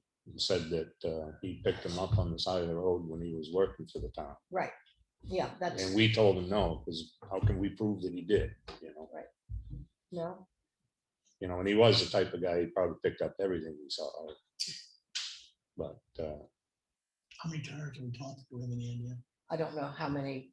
I don't I know mean, if that's the he's- 100 tire person. He's got or a, not. yeah, he's got a truckload of tires. Yeah. Yeah, which he did when he was working for the town. Yeah. I mean, I've no reason to disbelieve him. So I don't know how other towns operate. I know that I pulled tires out of the woods that have been dumped on my property over in Denver, put them by the side of the road, and I was gonna call and they disappeared. So I assumed that the road crew picked them up at some point when they were coming through. Well, if it's a volume of tires, they can call the same person we do, come get them, pick them up, and it's cheaper for them doing that than us charging them. I'm just Okay. kind of, I'm gonna go and take a look at these. I want to drive by. and take a I'm look kind at of this, puzzled as how to proceed. I have a limited number of hours in a week. And I think actually, getting set up back here at work and realizing that there was probably a lot of extra time that I put in working from home that wasn't clocked, answering the phone, answering email, whatever, when I wasn't sitting down at my desk. And I'm just concerned about the amount of stuff that we're trying to do. I get behind in issuing permits because I'm writing junkyard letters. And so I just, I'd love to get these 8, 9 things at the top of the list that have been there for a year and a half now, and emails for 2 years. I'd love to get them off the list so that my list was just, Start Yeah, a new one. start fresh. But I really don't know how to, to close out the junkyard stuff efficiently. We'll be stuck with the one on Libby Road if he doesn't get contractor storage yard approval from the ZBA, which is dicey. It's stretching the point, but it might be a way that would solve his problems. Then we've got another property that, is similarly has a large amount of stuff. And I just don't know if that's how the town wants to spend my time and its resources. So. We do need to clean it up. So are you using all the hours you have right now per week? I'm starting to, as things have picked up. Yeah, I mean, I had a slow period back in March when I just wasn't, March and April, I wasn't doing it when I was in my surgery, and then Jeffrey had his eye surgery. There was just, the week was hard to complete. So we'll see how the next month pans out in terms of hours, but last week was 16. So, All right, good. okey doke. Appreciate your time. Rebecca. Have you been in touch with Tractor Store? Down, No, haven't gotten to that. no, okay, you're aware of it. Yep, I got, Okay. right, I got to post it on that one. Yeah, okay. Okay.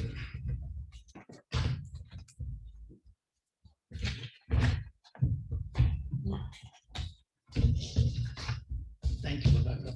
Thank you. Thank you. Thank you. All right, let's dive back into the transfer station stuff.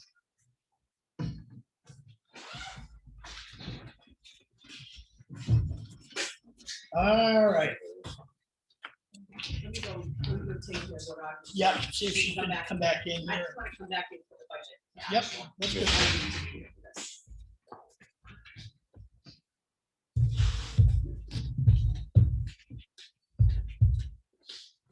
Did you print them out and do one beside the 7-1? I did. Want to do it? Yeah. I have 2 on my, I have 2 right over there. I can grab One one. for me and you grab that one. Oh, all right, I'll make you a copy. Thank you. As I the know best. you, oh, we're locked in. Let me take that a second. So, Mr. Chairman, just a question to you. If you would allow me to make a clarification on a statement regarding the business that you mentioned, as to whether they're following the process. We're live on page still, so go ahead.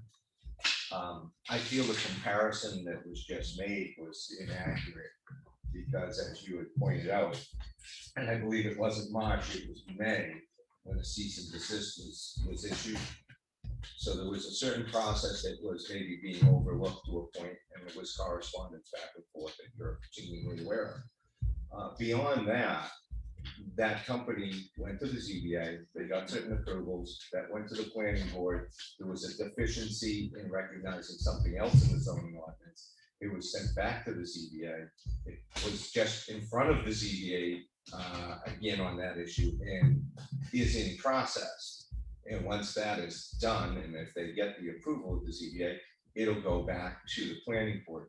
So from a standpoint of taking action, there's no action to be taken. They're following the process. So it's really, I don't know what the statement was, apples to peaches or something. It really is.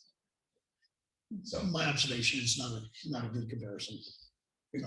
that's all.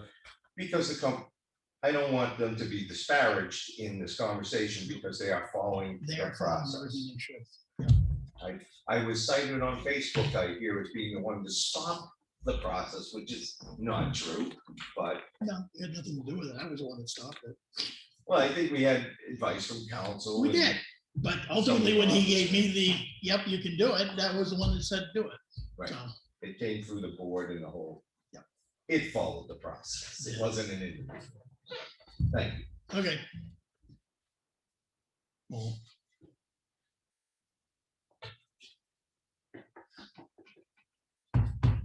Mr. Strauss. Yeah, I know when I had my section from, I'm sure you could see it. The state, having a final product. Like my path did not connect up until the state came inside. That's one of the things that I want to find out about process, because She I'm had not to come in 100% and sure approve it, sign it, and then he could connect it. I'm not 100% sure the process is being followed from a state standpoint. That's what we need to look at. And he wouldn't connect unless he had that. Yeah. Signature. Yeah, and I think we've identified we got a hole in our process, because we know some of the places have been built, people living in them, and the septic systems aren't hooked up. And I installed. Not even installed, yeah, I'm sorry, not even installed. Well, That's that's, the yeah, that's a catch-all. different. So, but it just shows that we've got a hole in our process that we need to. You're saying it falls under the health officers, so you're right on the septic?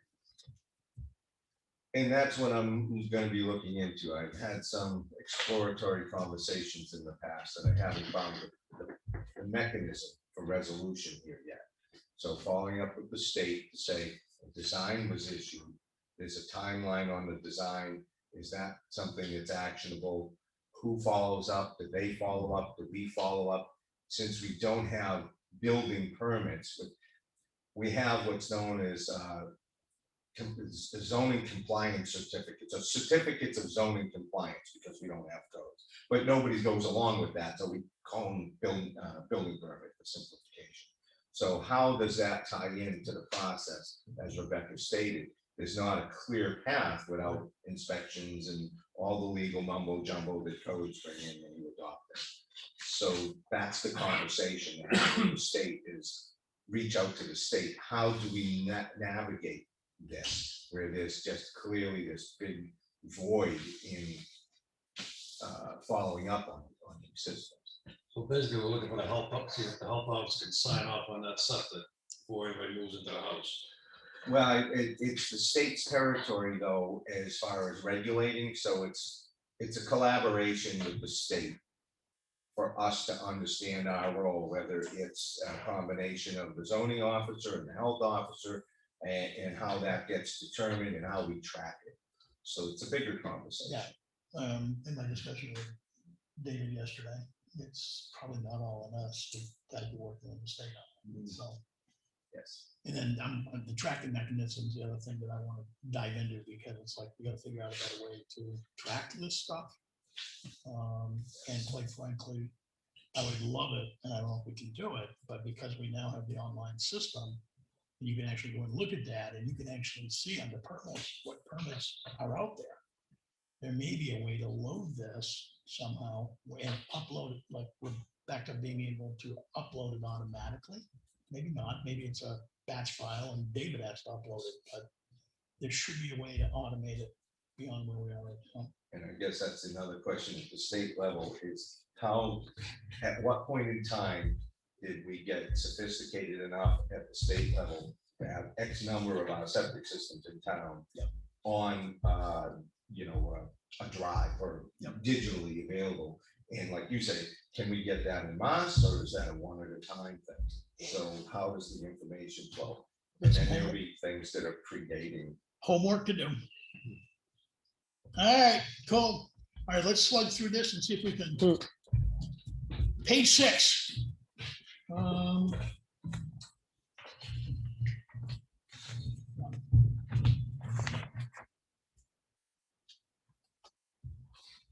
Other than the editor two that's there, is there anything else, Audrey? I was gonna ask you if you wanted to add pesticides to F.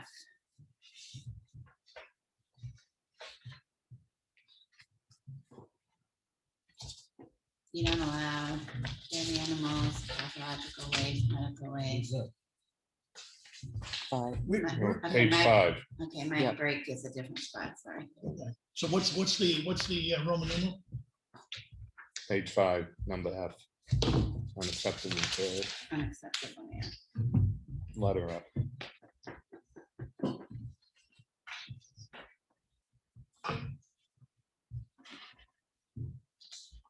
Oh, we had pesticides covered elsewhere.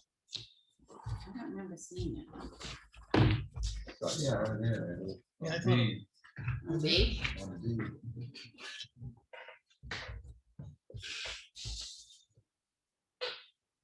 Herbicides and weed killers, okay. okay, yes, I got it. Okay, So, good. It was captured. I didn't know if that was, because that starts out as industrial waste material. So if I was a homeowner and I saw industrial waste, I'd be like, I don't have industrial waste material.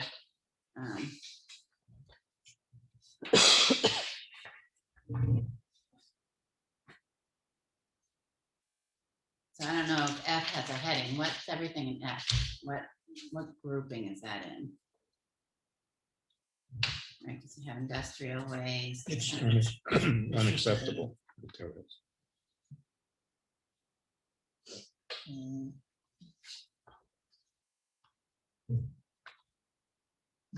Pesticide, if we wanted to highlight it out of the industrial waste area, I would say just add it as an additional.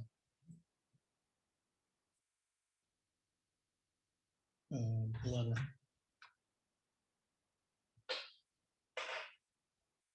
So I don't know if I want to dump pesticides into human waste. Okay. Waste. I agree, you know, from a standpoint of industrial, I can see where somebody could do that and say, I don't have industrial. But arts and craft supplies are also, it's all industrial waste. Maybe we Change change, up all of that. change the word industrial. We just eliminate it, use it just waste. Waste including work. Would that help with that? I think so, yeah. Okay. Good. And so would everything in F go up there then? No, I want to keep that one separate based on Okay. our current All right. issues. Would you put, sorry. Never mind, go. Okay. Yeah. All right, 6. So Roman numeral 7, Roman numeral 8, part way. Under Roman numeral 7, I looked up like Best Buy and I looked up recycling phones, and it's best just to have them contact their phone carriers. Because if Best Buy goes out of business, you don't normally name companies, and I couldn't find that they did that. They actually do it. Do They they? go down right outside the door, we go and echo ATM in the online system. Yeah, but like Audrey says, we probably shouldn't name companies.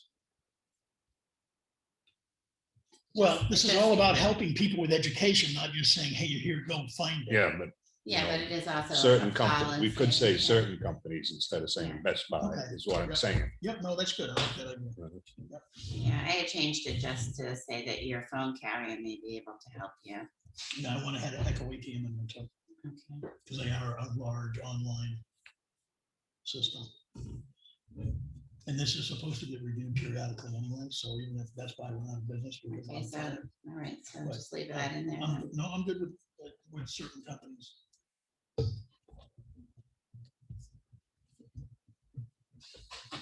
Question we're gonna get is who? So this is all about helping people with information, not just throwing them out the door. Well, if you tell somebody to go to Best Buy and they say, well, Best Buy's out of business, you know. No, I You know, got it, it's- I got it, Yeah. I got it. But this should be reviewed every year anyway, so it shouldn't be like, like Yeah. 2002 septic tank ordinance. It hasn't been reviewed since Back on 2002. Lechmere. So, pardon me? Never mind. So certain companies, I'm reading like Okay. John Best Buy. And then there's nothing else I have on that page. Under 8, Darlene and I agreed that we should take out under permits for, fees for permits are payable by cash only. By saying to the town of Effingham, I know we want it to go to the Board of Selectmen or the transfer station, not to someone else in the town, but it's payable to makes it sound like you're making Yeah. out a check. Yeah, I thought that. I read that. Yeah, so we recommended just But it saying, said by cash only, but so, Yeah. So but, fees for permits are by cash only? yeah, are Are payable by cash only. Yep, that's good. Taken out to the town. of Effingham. Sounds good.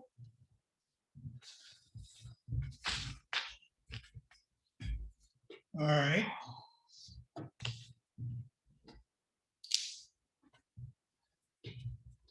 Anything else? the, Go ahead. just to clarify, that's, what if somebody came here to get permit, could they pay by check here? You know, we do allow them when they're doing their car registration to wrap the dollar into it, but we have taken checks, like people who have mailed in their thing by check. We've also accepted cash, so if we say cash, that's good, and then we can almost judge it based on. I Yeah, don't want to because- get into mentioning we're taking No, checks in no. here, because I've already had Yeah. a problem with the transfer station with Yeah, that. we I don't do want not to. want to get into that. But if they wrap it into their registration, that's fine. I was just thinking, if somebody comes in and said, well, I got a refrigerator, I just redid my kitchen, I got a stove, I got a dishwasher, I got a refrigerator, can I just Well, I think pay this- by check here, get a I think voucher? the sentence that you have in here saying that we'll work with you covers it. Okay.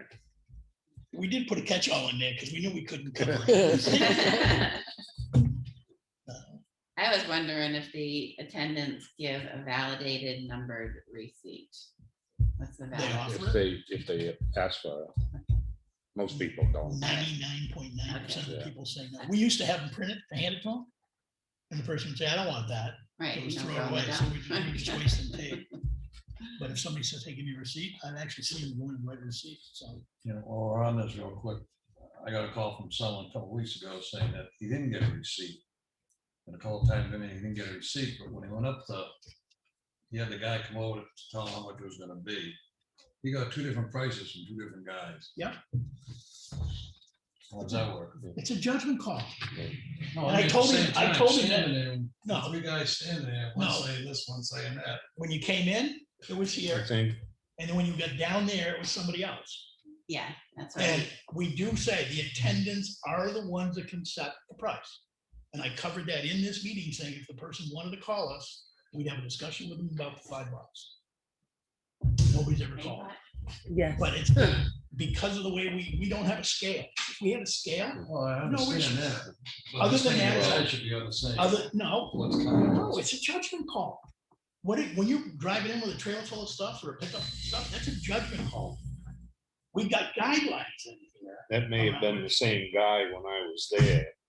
Bill gave the guy, he had pretty good truckload. He gave him a price of, I don't know, $80 or something. So the guy balked, and so Bill said, Mark, you go talk to him. So Mark went over. And to make a long story short, Mark told him he had wood and metal and everything was all attached. So Mark says, well, you gotta take it back and you gotta take the metal off, the wood and everything else. Can't throw the metal in the demo. So he charged him $30, but the guy ended up taking most of it back. And then when he come back, Make sure we're up to months ago. well, when he came back with everything separated, they ended up charging him $50. So he ended up paying the $80. It took him 2 trips, but so, I mean, it's a judgment call. and, Yeah, and we you know. wrestle with that, with Brett Front swooping around charging for demo, how do you price it? It's like, it is a judgment call, and we stay right in there. The attendants are the ones that can make that decision. And if somebody's got a real big problem with it, then you go talk about it. I mean, that's the only matter we can do there. So unless we can do a scale, we don't have to worry about any of that, we can say. Pay for it. And from what I've seen, any discrepancy, Mark or the other guys will give him the benefit of the doubt. I haven't seen that happen. Okay, good. All right. I don't know if that was the same guy or not, but that happened Yeah, I Actually, hear the one all I- the one I- when I was there. So Yeah. I don't know if it's the same guy. Sounds like it could be. Yeah. But And I mean, then after talking to Mark, the guy was happy with it. He said, yeah, I understand. Yeah, well, he wasn't mad. He had took the metal roofing off the 2x and everything else. I mean, if we can get to the point where we can put a scale in, we eliminate all the problems. But until then, we've got guidelines, but it's a judgment call by the attorney. All right, speaking of which, we look at it. So I don't, it's on my top of my page 7, it's probably on page 6.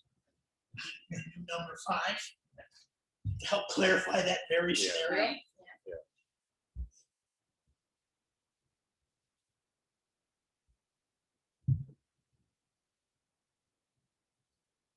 I didn't know under 10 violations, penalties and enforcement, if you wanted to reinforce your comment about permit holders being polite. Everywhere.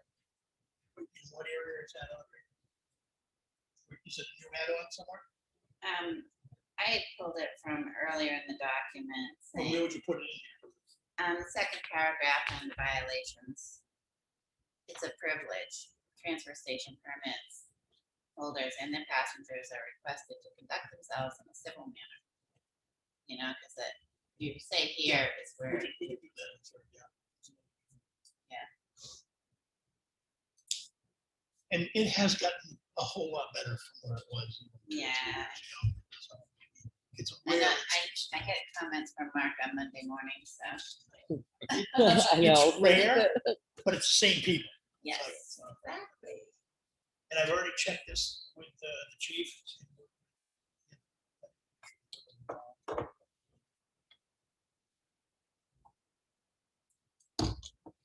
And you put that on the. Should put it on.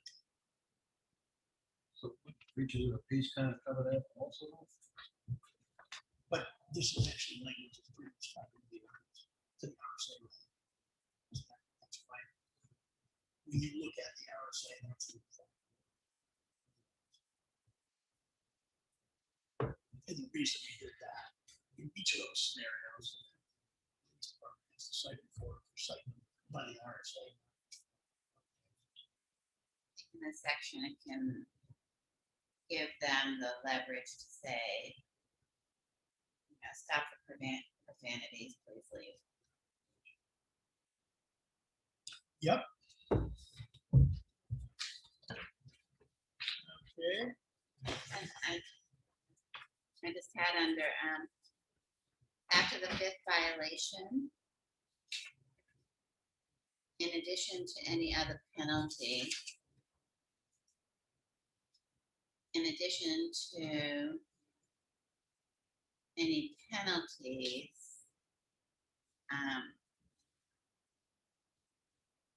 so it was just a, like, when I read it. Wording issue. Yeah, Yep. it shouldn't put any penalties. Yep.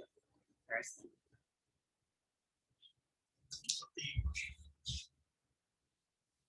Okay. And then we need that revised.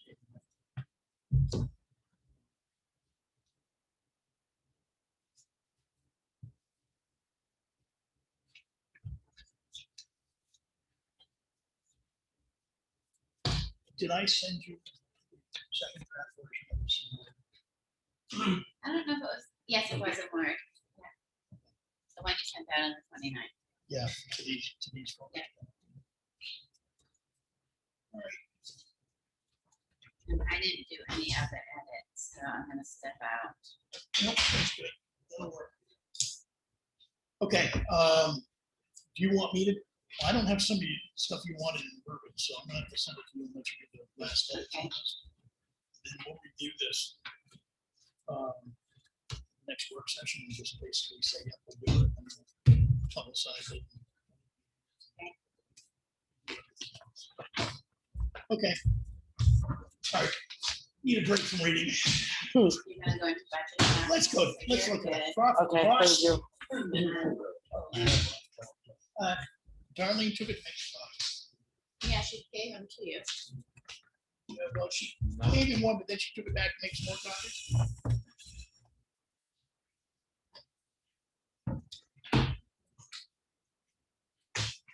Yeah, that was the latest and greatest, too, but I didn't.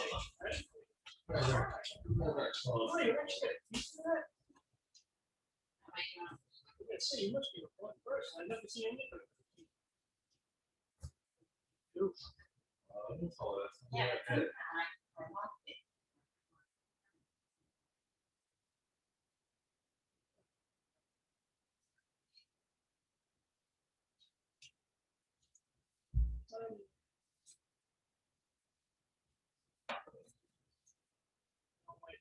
Plus the amended.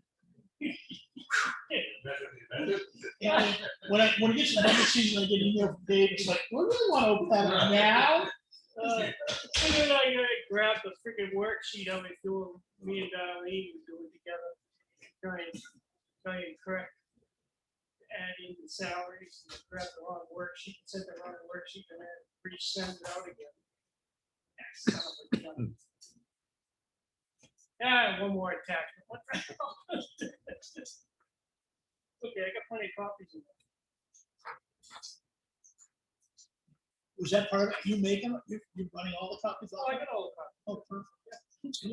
Tell my- No, that's what I say in the beginning, don't make copies unless you want it. I got copies of it all. I got packages for this, we do back, almost like when we show it, if you show up, you know. I mean, Officer Tom is on. Yeah. Okay, I'm busted out of this one. All right, I'll be in touch. all right, let's take a look at the budget actual. Let's get down through it, and the budget chair, David Strauss, is here with us.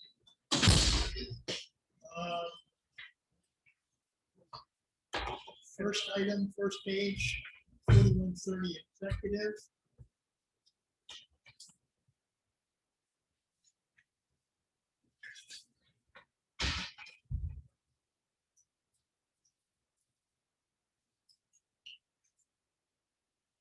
This is the new one Chuck is gonna see. With Darlene and I, we're talking about breaking out from support staff. We broke out the two different. So you've got the assessor separate now and the administrative assistant, Right, right. something different that you hadn't normally seen Yeah, before. just a month. Yeah, so some of the numbers we had to jumble around to get to the right salary amounts, but Darlene, myself, and Audrey worked with it, we get through it, and Bruce will be what, about 65 now, percent? 60%? percent that we're supposed to be at, no, right now it should be at about 55, 52. 52, 55. 52, 55, yeah. So Audrey, couple questions. Computer. What's the jump on that one? Is that because we lumped the new computers into this, or? That's correct, we brought the new computers. Okay, if we get later in the year and we're tight on the budget, then we probably ought to dip into our expendable trust fund rather than taking it out of the operating budget. I agree. Just for your knowledge, the thing I sent out with the budget committee is stuff that I've questions from the budget committee to, That was the page I stopped at last night. and all the questions I get go to Yeah. Darlene and Yeah. Audrey, and then, so if you go back, like you would see on page 2, that Yeah. they came back to an answer that it's a new Perfect. computer is what you're seeing. Good, So that may get you answer some questions you didn't see, all right. but In some of these things where we know we could be over the line item, if we get tight on the bottom line for that category, I want to take a look at using the ETFs if we can. The other one that jumped at me was postage.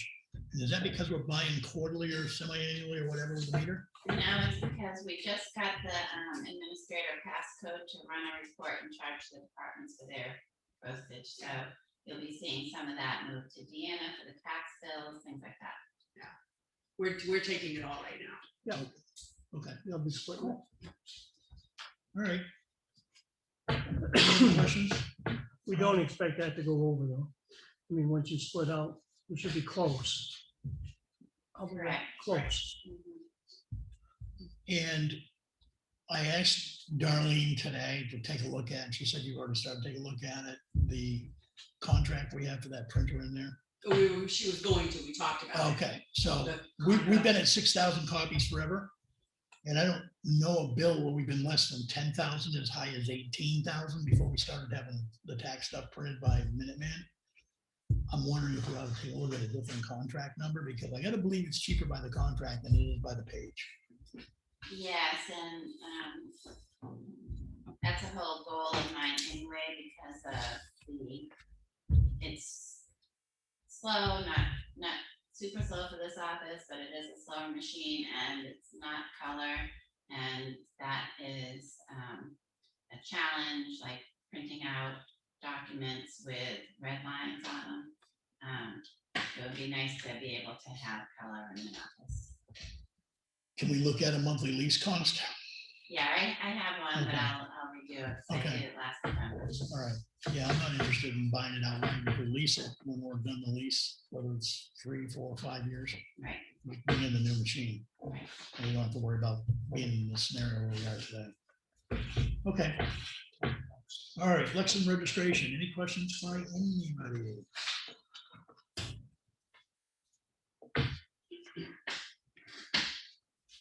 Did anybody know the dues was going up? We budgeted 20 and it was 75. I don't know the answer to that question. Oh, that one was a 5-year. There's a $55 5-year fee that we didn't know for one of the, that was for the Justice of the Peace. Oh, okay. Every 5 years, they throw $55 at you On top of it. on top of it. Well, we never seen it, so Okay. now, so you won't see it for another 5 years. Well, hopefully next time we see it, we'll budget 55. Yeah, in 5 years. Yeah. Yeah, I'll remember that one. There is a benefit to having a JP in town. I've already experienced that this year. I know we should do that. Yeah, we'd have that for the waste oil grant. Smoke it. Supervisor checklist. Is this the one that they need a payment? That you asked about? No. That It's in here. Okay, so We got paid this for tomorrow. we missed paying them at the election. Still no bill on the auditors yet? No. They probably feel like they haven't done enough towards it, because they did the field work, and Yeah. I did have a question this week, so it means that they're actively looking at questions. Okay. Yeah. All right. Okay. Next item, 4150 tax collector.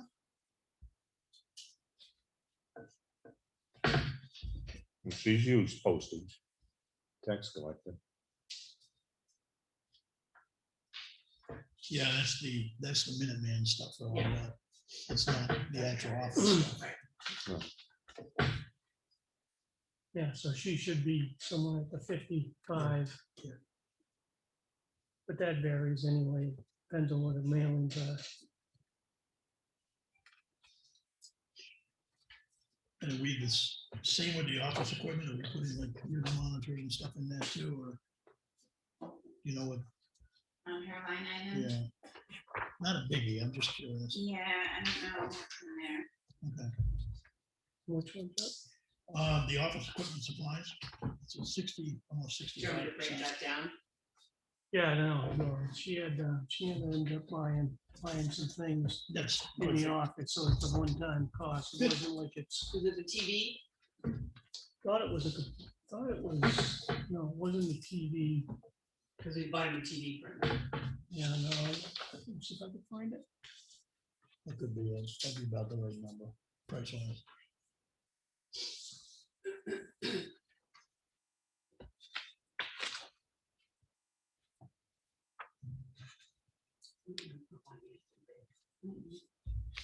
Not a big deal. Normal computer stuff was in there. It's No, but it isn't something that's on the curve to go Yeah. over. Okay, next line item, treasurer. Do we know what the financial banking supplies were? That was when we started to buy checks. But we weren't We supposed to don't have to buy- buy any That checks. was probably her stamp for her signature. Ah, that's exactly what that is at that moment. Okay, yep. Okay, Okay. Yep. Because I know we were doing supplies, we were doing the paper checks at one point, but before we went to All automatic. our checks are free and Yeah. those were- came already. That was before, yeah. yeah. Okay, yeah, that makes the stamp, that makes Yeah, sense. the stamp for her name. Elaine $300 stamp. for a stamp, huh? Hey, don't get writer's cramp that way. All right, budget committee. Stamp. Well, these guys, look at this, they're over the freaking budget. I know, see Look at that? advertising, 117%. You just saw it, isn't it? Oh, what? I did. You figure, when you do your budget, your February public issue goes on this year, right? And of course, postage went up. Yep. Yeah, I read the other day, it's supposed to, they're trying to get another increase. So. And Mm, any advertisement. Any, the office equipment and supplies. Looked at it enough times, I ought to. All right. I'm good with that. Assessing.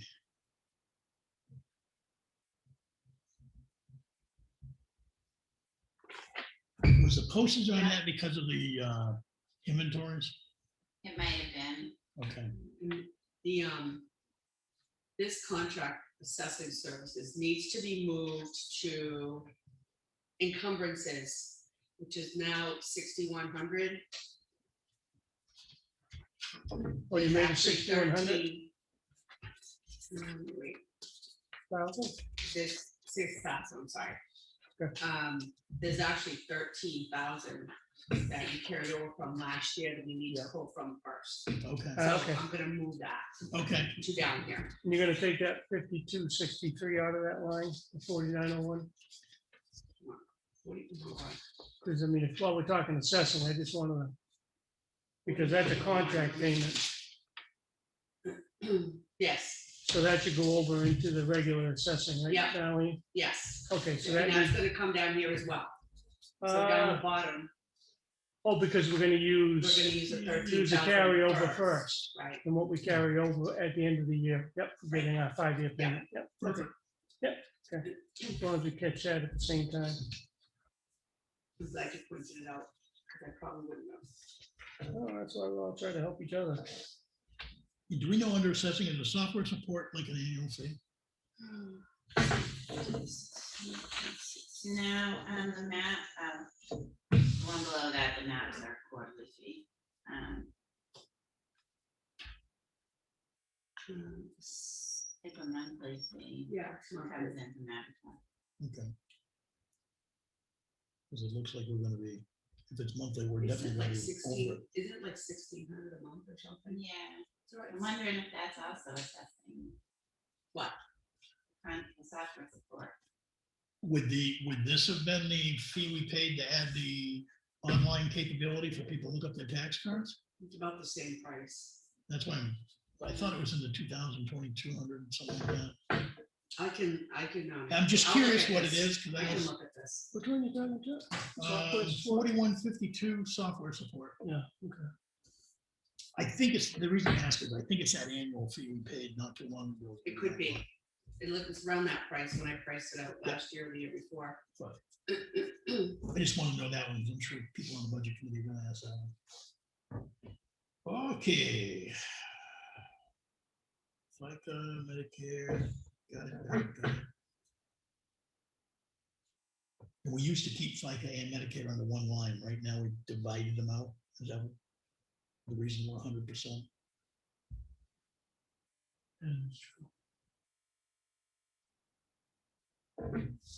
Used to keep them under one line. I thought they were one line. Yeah, I like them broken out, but Better broken out because people always ask the questions at the meetings. right. But I just want to make sure we're clear. So when they ask the question in the budget meeting, it's like, well, yeah, it used to be a combined number, now it's broken out. So Mhm. we're not going over it. 4155 is also gonna go away. When you add a new employee to the system, the unemployment is always checked. And I need to uncheck it, and I didn't realize that it was checked automatically. So I've had unemployment being calculated for new employees, which okay. is incorrect. Okay, So I'll do a journal entry to get that out there. okay, all And right, try and figure out who is still causing that problem. all right. Good enough. All right, nothing with Historic District Commission? I like their budget. Yeah, well, I had not getting into that one there. No, that's a good one out too. Planning board, okay, the dues must be an annual. Yes. The books, I think, are probably the online. Books and publications, yeah. No, she actually has physical books. She has physical books, okay.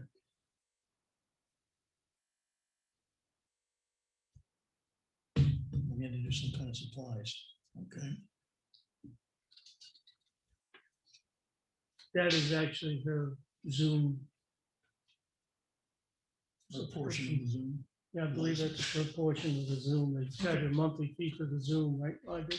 Yeah, and she also got binders. I remember a couple weeks ago, she walked in with new binders for That would go under, putting stuff together. that would go under the 4130 office and supplies. I think me and Darlene had moved back into office and supplies 4130. Because per the agreement with the select board, right, Darlene, we Yeah. moved that over. Mhm. So the binders got moved into the 4130 office and supplies. Move to us. Yeah, I know. I agree with that. Just keeping it all in one area because it was, when it comes in, it just goes into that one line item. Not taking the police advice. No, we didn't agree with them or fire. All right, good to know. Yeah, just the committees and stuff, because it was Yeah. onesies and twosies to keep track of, and it got to be too much of a pain in the butt to the office. Where does it go and running, and just put it in there, we'll make sure your budget has it. All right. Next up, ZBA. It's professional fees, right? Yeah, I expect that one's gonna go up a little bit this year. Well, that's because of that lawyer coming in, sitting through the whole meeting on the brain center. That was an unexpected. You want that there and not the legal one? Make sure- No, that goes under her professional fees, that's what that's for, if she pulls in a lawyer for her, for a case.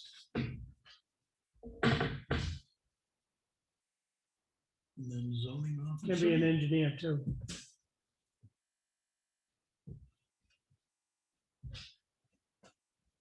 So we're not using much out there. You will be. She will start using telephone now that she has her own cell phone service. But she's under on so many things. So. Okay. Are we set for printer out there? I remember in the past that was an Yes, issue. Okay. she took one out of our office. We had 5. All right. Oh, everybody's gonna have one at their desk. Yeah. We all use the big one. But no, We all use the Comcast. yeah, I don't have one at my desk. but have to. Okay. Yeah. Maybe that's why copiers are so expensive now. We're getting overcharged now. No, because Well, we using that. we always, when I first came on, whenever that bill came in, it was always, we were over like 7, 8, 10, 12,000 copies for the time period. My experience, it's still a super inexpensive copy. Oh, yeah, it is. All right, zoning officer. Not much out of that one. We said muni buildings.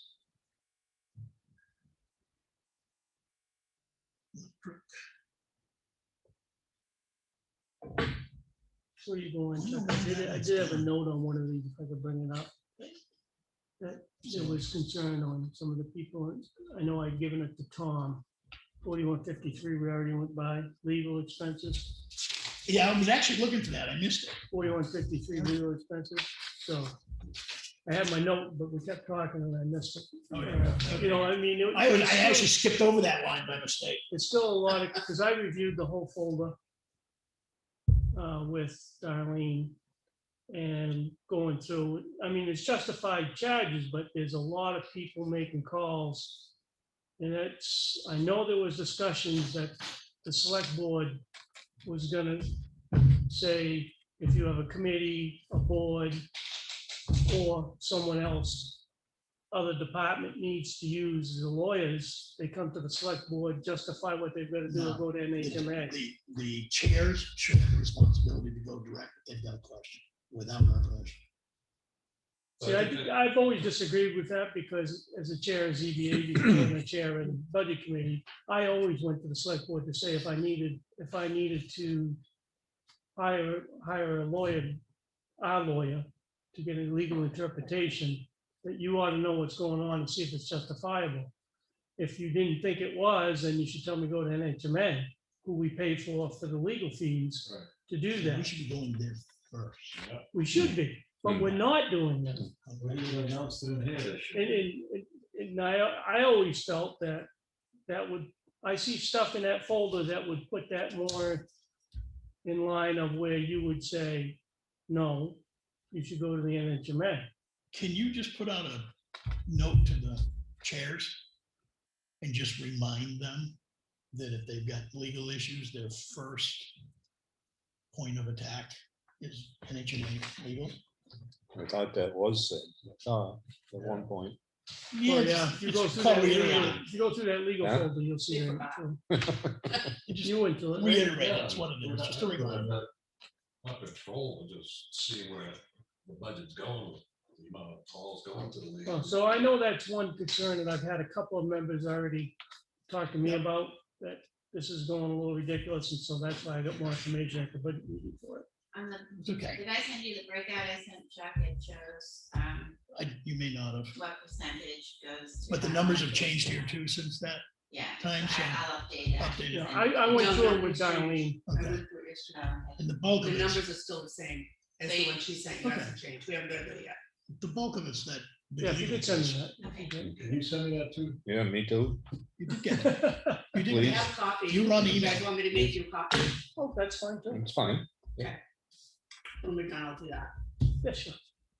Sorry, Chuck, I didn't mean it. that. No. I but- didn't want to get by. it Are and we forget it. over our 6,000 copies? Or? We're getting it. So out of that legal, when I looked at that spreadsheet, Townhouse Road was like 12 or 13 grand out of the 19. Mhm. So we do have, as a result of the Superior Court, we have at least a $15,000 lien, and if we're successful next April, then we'll have a lien against the property. Yeah. And we can go after USDA for our pay. Oh, yeah, yeah, I agree that there was a couple that were the big drivers. Yeah, that- Looking through when you that look at the folder. number, you jump out at 64, it's like, okay, well, what's the driver behind it? That's unfortunately pretty much one person. Mhm. All right, So you were on 4191 zoning. 4191 zoning. I Yep. think you just finished that. Yep, haven't got anything there. Electricity, 4194, nothing there. I'm just trying to figure out why are we so far under with the electric? We went to the co-op, we went to that price that, No, we're I thought dealing, we. we're doing joined with the co-op. Eversource right now. Thought we joined the, Yeah, but did you join the multi-town yeah, co-op? Oh, yes, we did. yes, We we did. Yeah, expected. We it did. used to be First Power. I don't know who it is right now, but a couple years ago, it was like First Power Pilot. Because we expected a return back this year because we did join that. We didn't know So- what we're gonna have for a return. I don't remember seeing a bill for First Power. Is it automatically added to the Eversource bill? It's broken There's out. not two bills. It's broken out. Yeah. Okay, all right. So that was expected to have. Yep. a Return. Well, yeah, it has provided dividends by the looks. In heating oil, we're pretty much on target. That'll take care of the $55 one. Um, I imagine electric's gonna go up since we're running air conditioners, although, we always have. Yeah. but I expect these couple months, because we Oh, yeah. haven't used them much. No, but I mean, the fact that for Yeah. an annual basis, Yeah. we've always had air No, we conditioning. can't But go we're over. pretty frugal. Unplug. We are. Yeah, and heating oil, when I did the Archon Energy thing, He said it wasn't. and I started looking at when the renewal prices came through for LP, what we actually had charged off rack price with AmeriGas last year was cheaper, so. Right, Oh, that's surprising. It is, very, but AmeriGas is giving us, I think, a discount based on municipality and total volume for municipality. Our town energy, because of the way the contract is set up, is it's volume by location. So because of a couple of these small usages, the rate was gonna be. a lot So we higher. would have had it say for the town So- hall or whatever you are. So we're good with that one for the time being. Maintenance, supplies and equipment. Do we need an Excel sheet breakdown for budget committee on this one or no? No, Okay. no, we're good on that. That's no Okay. problem. Cemeteries, When he mows, do you bill that to the cemetery? When Todd mows the cemetery, does he break it out? Breaks it I up. don't even know if we've got a bill from him. Oh, I just saw. one. he's usually very lax. We have to remind him multiple times before year end. because he wants I'll to have to see pay what we these. got for him. I It don't came know. from his wife's name. I thought I saw it last week. I'll have to look. I don't remember that at all. I But to think, Lenny's point, I'm not sure we have broken that It's out in Nancy, the right? past. Yeah. Does he only I might mow have the missed it. cemeteries, Lenny? no, he mows everything. Mow the whole town, Yeah, all the town property. Oh, yeah. Do we need to grass up again this year or? No, actually, it's been pretty green. Okay. I didn't think that hydro seed worked at all last year. I thought it burned up, but something must have. Tough. took. Okay, super. Good. All right. And I put more grub X out on it, so hopefully the grub problems are at a minimum this year. Okay. All right, insurances. So dental the employee pays for, right? If they want it? Okay, and they pay a percentage of the health insurance too. Correct. okay. Cool. Both the times, yeah. Advertising and dues. That initial number. Police. Hmm.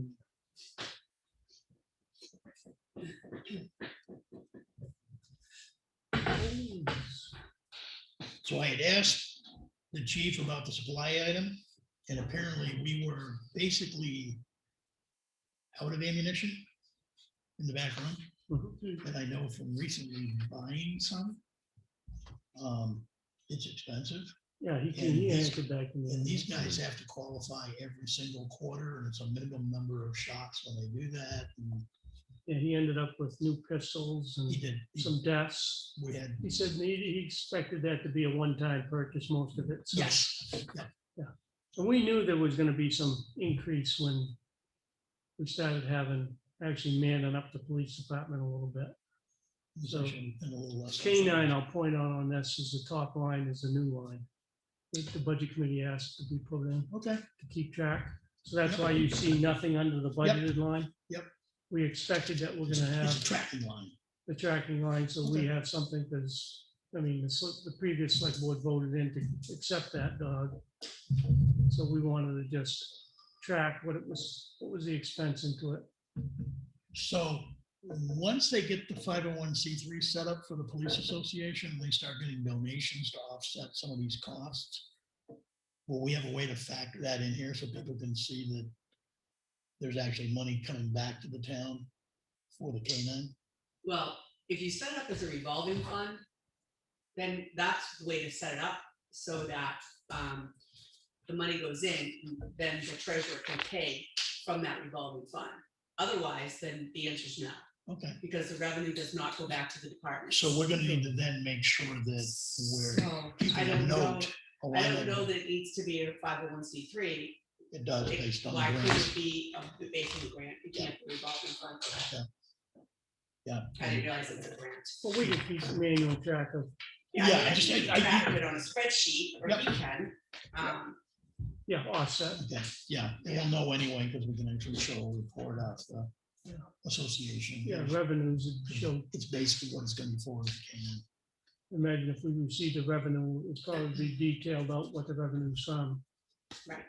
So, I mean, we could easily tie that to that.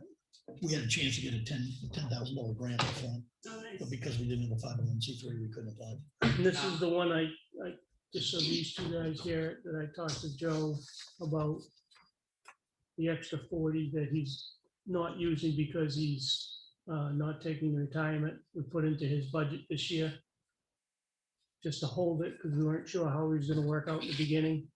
So Joe knows we don't expect him to have that next year, maybe some of it, but a small amount, if any.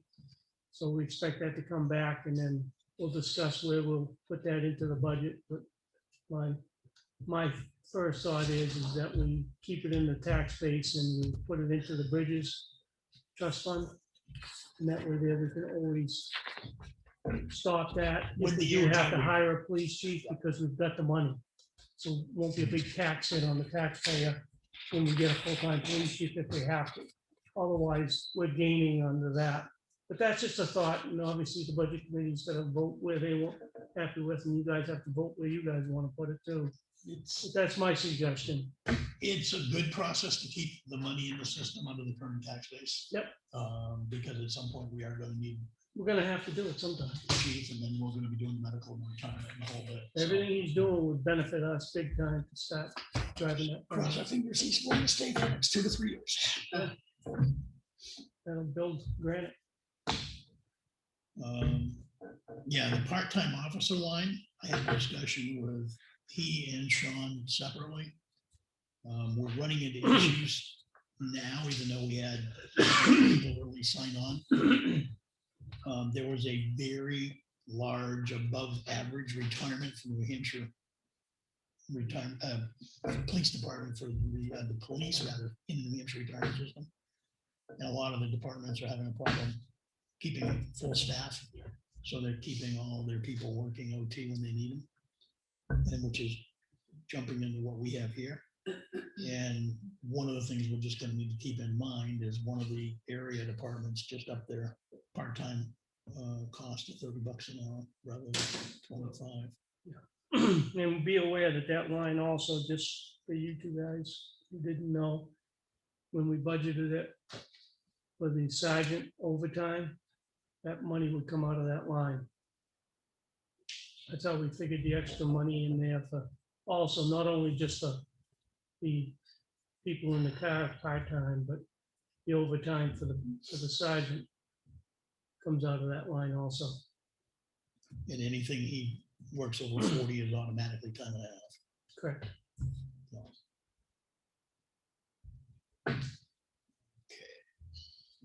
Fishing game patrols. Yeah, that's something we can't get out Get now. out of there. I don't know why. I can't. It showed up and then, That's pretty cool. That's like, I okay. can't get that line out. I This don't must know be for why. our boat down on Providence Lake, right? don't even suggest it. That goes the pothole thing. All right. Rest of that seems pretty much in line with. Yeah, yeah, there's a lot of one-time stuff in there. Yep. So when Joe gets to present his budget, we'll just have to make sure that he speaks to these couple high items and Mhm. or you're delivered or whatever. but Yeah, no, As a one-time event. I think it'll be All right, pretty easy to go through that. ambulance. Again, this year, whatever we don't use, I think we ought to definitely carry it over. Did this start in September?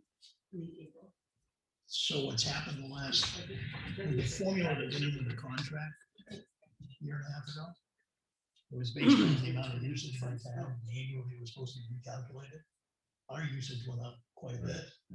And the other towns decided not to hold a meeting to recalculate for this year, so we've kept our old number, which has benefited us. But you never know when the legal could come back and say, oh, by the way, you need to pay it, so it's like, we need to keep making sure we've got it. Yeah, well, actually, about 123.5 is what we owed. We put in 125 because it wasn't exactly sure. Yep. So we kept it at 125, so we could definitely gain 22,000 in the budget by them keeping it what it is. If the other towns don't want to go change it right now, which they don't want to. Well, but it comes up every fall, so. But what it could do is in the fifth year, when they renegotiate the contract, you could see a huge increase in Effingham. Oh, yeah. So Yeah, if we didn't keep it like that and then get it back into the budget, we could get whacked in the face real hard on the fifth year. all right, fire and rescue.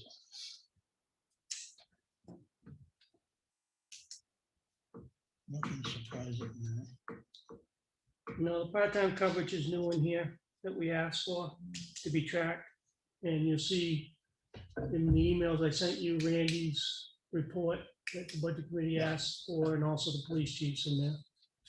Informal, I mean, Randy's did his a little more formal, but it wasn't anything to be real formal. So, I mean, Randy's numbers look real good, everything we had. Most of it was medical. 53% of the calls were daytime calls, Yes. right? So that's perfect. So. Yep. So, yeah, so he's justifying what he's doing, and that's like me and Randy talked, you know, that's all we want is just something that, because we know you're gonna increase your budget big time coming in this budget season to go the full year. Yep. Okay. Looks like he's doing that. So. And the response times shows it. Oh, yeah. Oh, yeah. Oh, you looked at that? Yeah. Yeah. Yeah, you don't have as many on that side of the mountain as we thought. And that's what the idea was for the roads. How many, but, I mean, still enough to make a But difference. the campgrounds are just, everything is just really geared up down there. So it's like, look at the next 2 I to 3 figured months. July and August will really see the whack down that side. Okay. Fire and rescue, nothing there. Big. Generator. Generator. What, do we know what the EMS other is? The 343?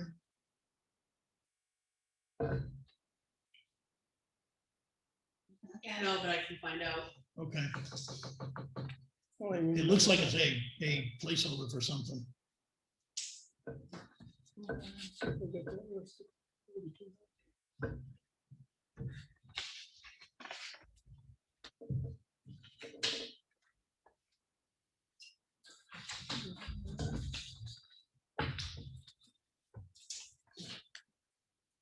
You have a note on there?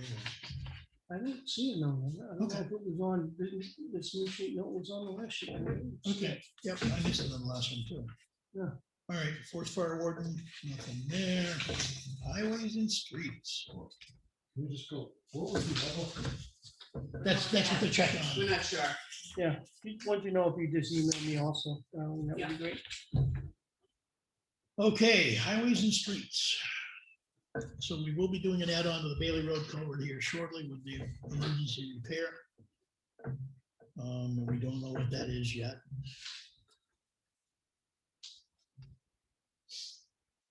Did we get the second bill for the calcium chloride? I think I've only gotten one bill. Okay. Are we moving over the 4901 to here, Darlene? Or were you gonna keep that in 4901 for the Bailey Road? No, I think I'm gonna move it. Gonna move it to this one? Yeah. Yeah. So There's That no- 50. Nothing in 4901. 4901 is a Bailey Road culvert grant. It's not really a grant, but Must have, Yeah, but there is a grant coming. Mike said it wasn't a grant, but on the calcium, did you figure You mean doing the 2 900? applications this year? You mean the 900? No, The just 50,000? We've done one each of the last 2 years. I don't see that. Oh, Because I mean, if we did $8,000, probably the second application, the there it second is, okay. bill will be about the same. that way there we get it out of Yeah. 01. If we can figure out the second bill pretty Yeah. quick. We know we're gonna have to do some grading after this next rains. Yeah, You good with that, Darlene? Oh, yeah. Okay. Move to. I mean, at least But trying the to other- call it ill and snow road. Yeah, but the other thing I want to be mindful too is the whole Bailey Road repair. We've got to take the money out of this budget to do it, so. So let's see what the number is. So you're gonna move the 49. Bailey Road grant over? I'm gonna move the $50,000 in the budget for Bailey Road culvert grant into 4312, It's in 4901 right now. 4901 right now.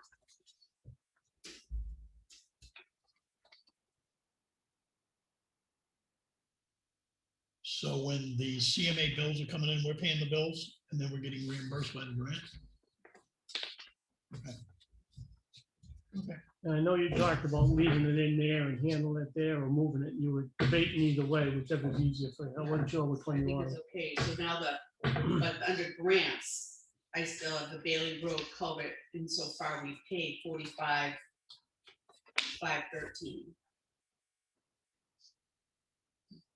Oh, you got it in 7,000. Mm-hmm. Oh, okay. But it's not a grant. Yeah, it It is. is a grant. Yeah. It is, Okay. yeah, it is. The whole Bailey Road thing, No, Mike told me. 75 grand was, Mike said to me it wasn't a grant. I know, yeah, so. I don't know why you said He that, just but told he me just that, says, too. why does that say grant? That's not a grant. Okay. so you call it 75 free state money? No, it's like, no. The state reimburses us. Yeah. So then, should the Potato. expenses go to 4312 as well then? I would say if we're gonna be, if we spent money out of that $50,000 grant, I mean, either you move it up to 4901, so it matches with the 50,000. Because it's not actually a carryover, because you're 6,000, Yeah, it's not in the carryover total. It's yeah. in the grant line. Oh, 7,000 grants, yeah. Or either that, you move Well, why is You under move it down to warrant? the grants line, 7,000. Where's it under warrant?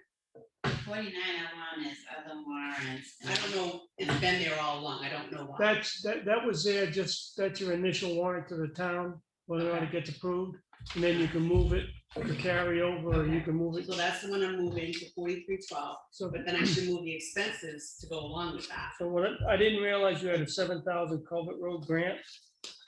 So if we're calling that a grant, you probably, instead of moving it to the 40, You can go down. Where you wanna put it down there? probably ought to put it down with the grants. Yeah. I would say yes. And Put it down with the grants. the reason is I don't want to combine it with that 4312 Bailey Road cover right now because the repairs we're about to do have nothing to do with that Right, state funded work. yes. So Bailey Road in the 4312 will be Just leave it. just the road. Just, yeah, the repair that's coming up. repair that's coming up, Yeah. okay. But that would be under road reconstruction. You wouldn't be putting it under just Bailey Road culvert because we didn't budget a Bailey Road culvert separate chunk in 4312. Yeah. So the Bailey Road culvert is not actually anything you'd be charging because any work, there's 3 culverts going in, would go under road reconstruction. So can we take out the Bailey Road Yeah. culvert? under- Yeah, we didn't, Yeah, but we just didn't take it- budget anything for Just take it that. out.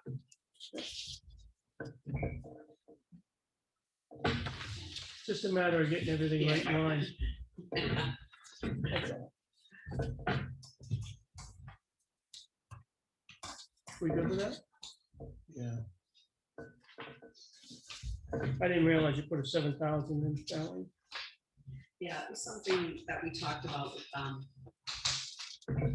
the accountant that was. Yeah, that's a the good other idea, day. just the way you track it. And like I told you, I just delete what I don't want because I get just down to the budget for the budget committee. Yeah, because you're really only working on the operating budget. Budget, yeah.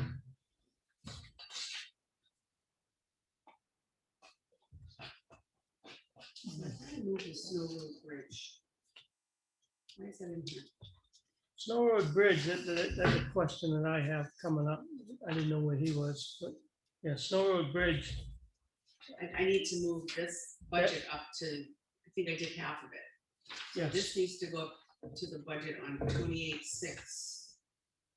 375. on Snow Road.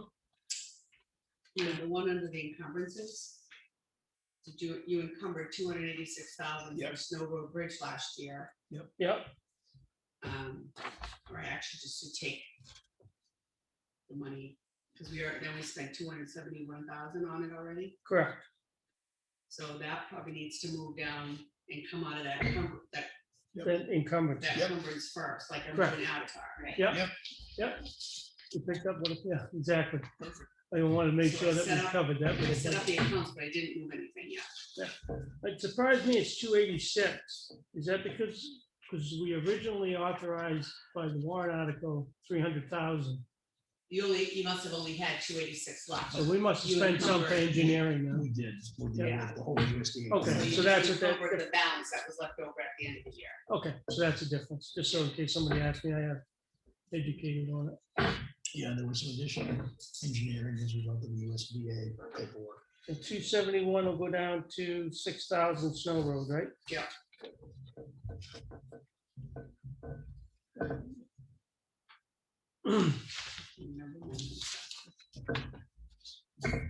Where were you, Chuck? Yeah, I'm checking something. Hold on 1 second. Okay.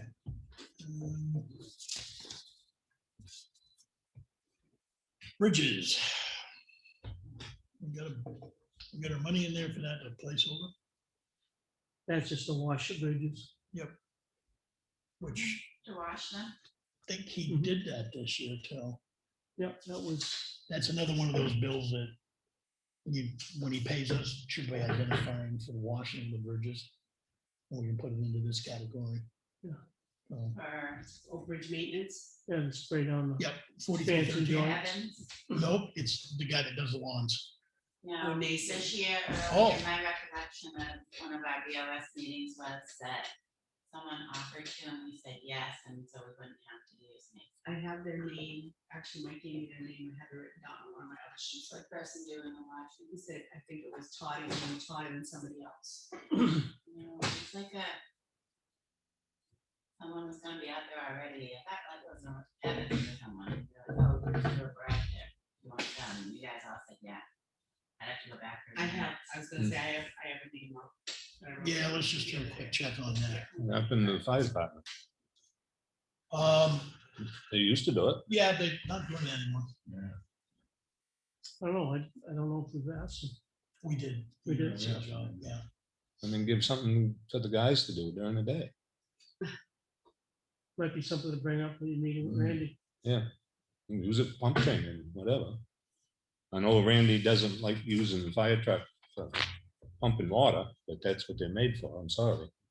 You know? Yeah, pumpers made the pump water. Yeah, that's, you But know, you that's guys why he are didn't want to coming up flush with cut. them anyway. Yeah, we do. He didn't want to flush culverts and stuff, you know? Yeah. Where's the pumps out?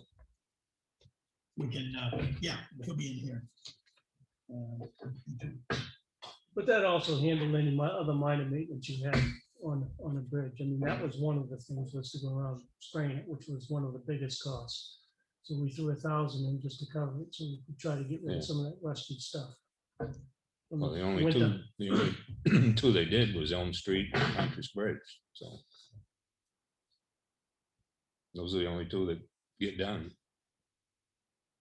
To my recollection, yeah, with almost got the 3 panels. That gives us, I thought there was one more. What was I thinking? Mhm. Well, if they had snow road I'll next go with year. you. but Snow road. Snow, next snow year. road bridge, Yeah, next year. yeah, well, it'd be, yeah, this year, coming up the end of this year, yeah. Well, they usually do it in the spring to get all the salt and sand and Right. everything out of it. That's why we do it. So, That's a good question, Esther.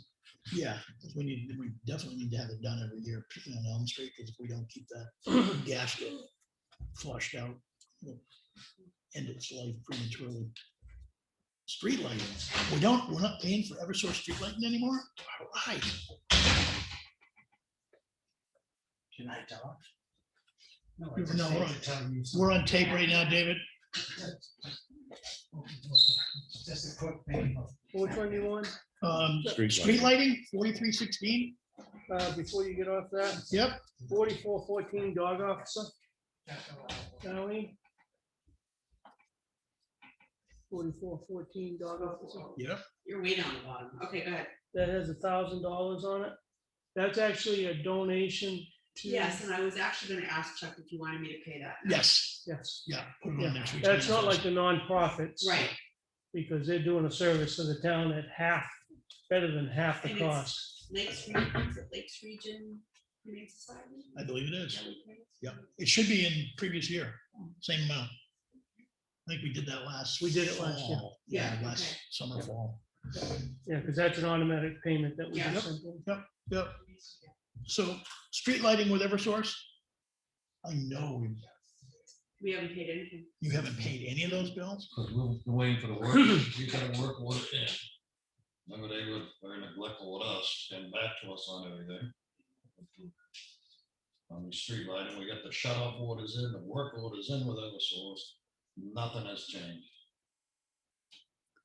Well, we've definitely, based on the slowness which they can be involved with right now, we need to make sure if we don't have all of our answers before the end of budget season or near the end of budget season, we need to carry all this over because we'll end up with a big bill in arrears. Well, that's what we're waiting for. If they shut those off, we'll get a recalculated bill on what we're spending on the. Are they giving us Yeah, a but it's only monthly? gonna be going forward. It's not gonna be, they're not gonna give us Compounded. anything in arrears. I Once don't shut know off, if it's it's going compounded. forward. No, we'll know what we're gonna need to spend though. Oh, Do yeah. they charge us interest? Oh, I I imagine they don't do. know, I might be Well, wrong. in the past, we've spent over $8,000 on it. So that's why I just want to make sure that depending on what we've done, whatever's in here, we carry it over. Because I expect we're gonna use it. Because if we have to pay to shut any of those lights off, I remember we did that list. The one-time fee to shut everything off was like $4,000. That's gonna come out of somewhere, so. Well, we're paying interest. right It has now. nothing to do with that. By not paying the bill.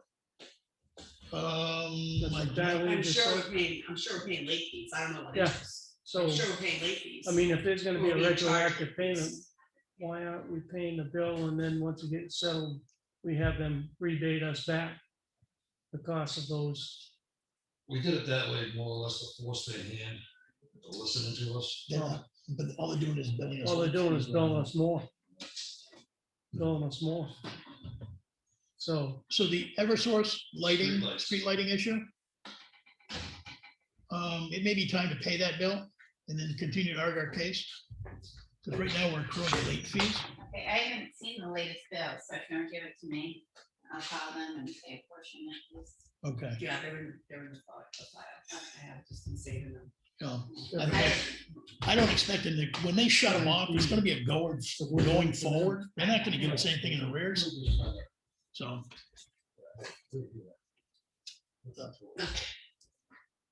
Hand out free BB guns and, you're going Go in light, there. I go heavy in there. All right, Yeah, they still charge you for them, whether they're working or not. yeah, True. okay, let's see, solid waste collection. These two sections I could actually use some help on. Mike sat with me very briefly and went over it, but I'm not splitting out those bills.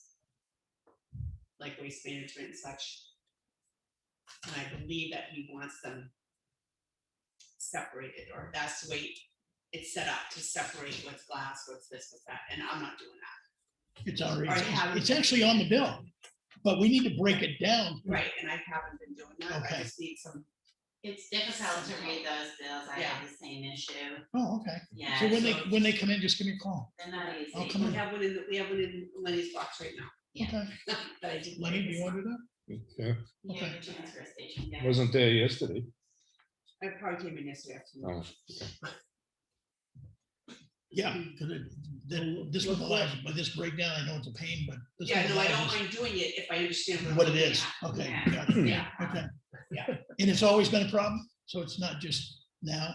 It's Oh, always been okay. a problem in the past, so. So so I think if Lenny will come in and break that out for me, then I'll just play it where it needs to go, which is fine. Okay.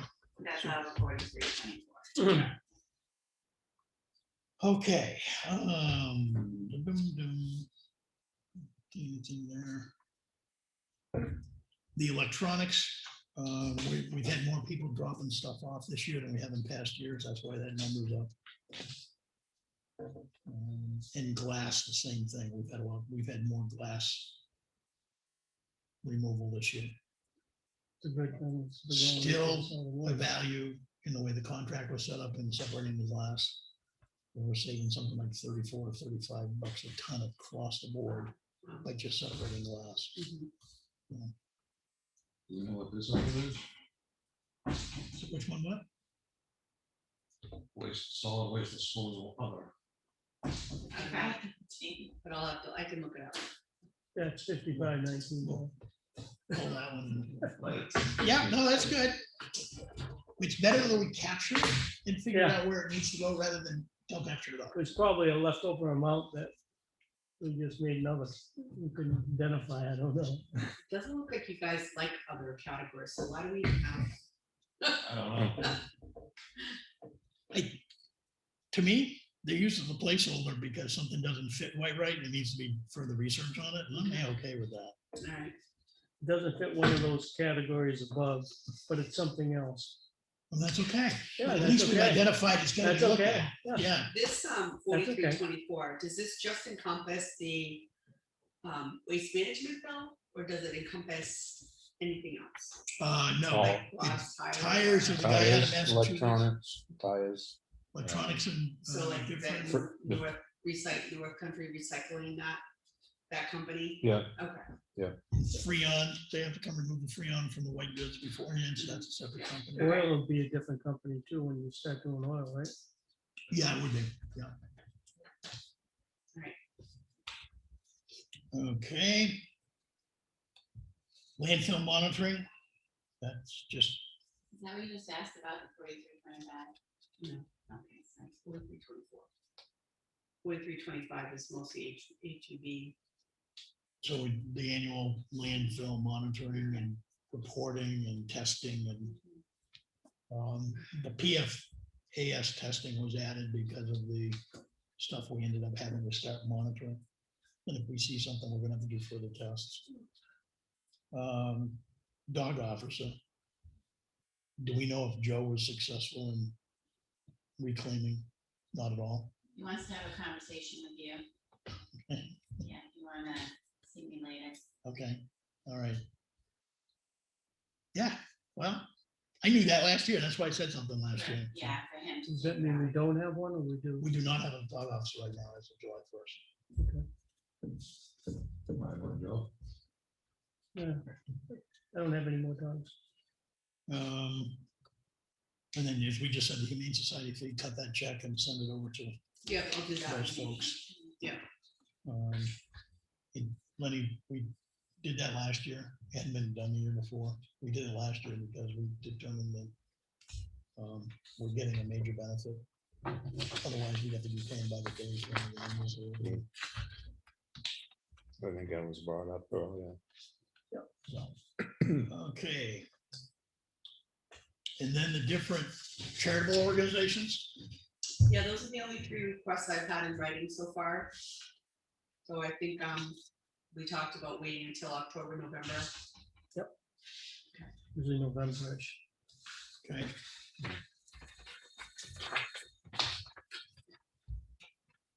General assistance. Wes is doing a great job. Wow, Meals on Wheels as well. Mm.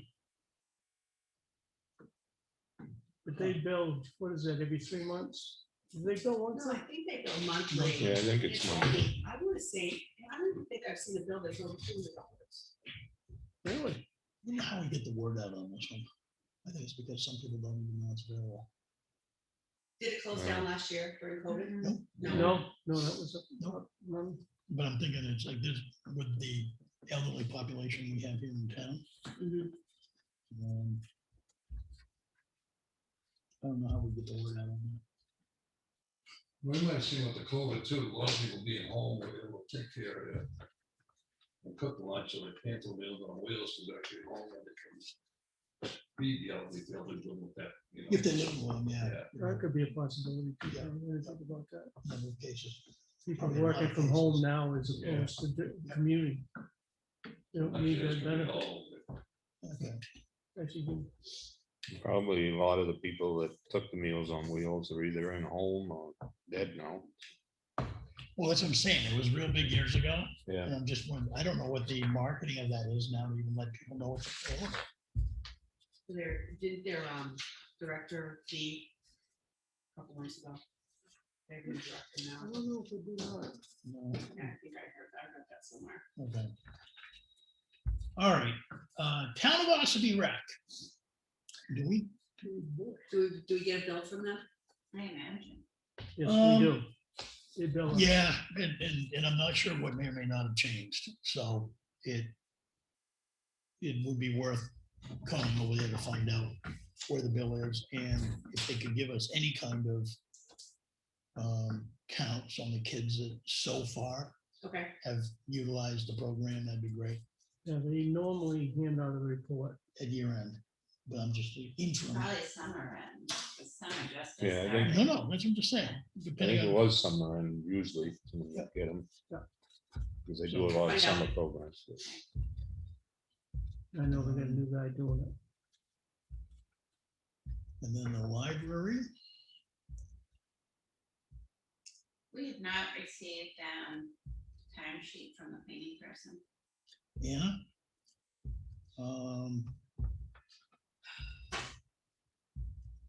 she came in and I filled out will- all her paperwork. as I will check with Amanda.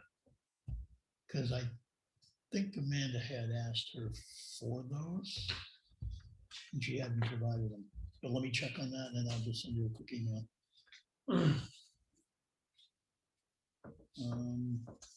Okay, oh, and the library is also getting a number of grants. They're applying for a lot of grants this year. So some of the things that they're purchasing with grant money. Like the new picnic table that's out at the end of for the Wednesday morning, 10 o'clock coffee hours out. There's a new tag in the picnic table out there. It's pretty cool. And again, library other, the 216. We missed that today too. Coffee hour. We did. We did. And people were looking for us, Lenny. Yeah, if we know what the 4550 library other is, that'd be nice. We can check that and put it into a spot. Patriotic purposes. Do we need to order flags every year, Lenny? Yeah, I do usually orders in every year. Yeah, I'm going to go back to the other supplier because of the size of the dowel. Okay. Oh, yeah, remember And that. you ordered medallions too? Mhm. I need a couple. I just used my last one up to Woodland week or so. I just couple through. All right. Conservation. Good. Nothing on any of these lines Yeah, here. she'll get her, she gets this whole thing at the end Yep. that she doesn't spend. Which is good. Forester mileage, forester stipend. Debt service should be good. And we get debt service open for $1.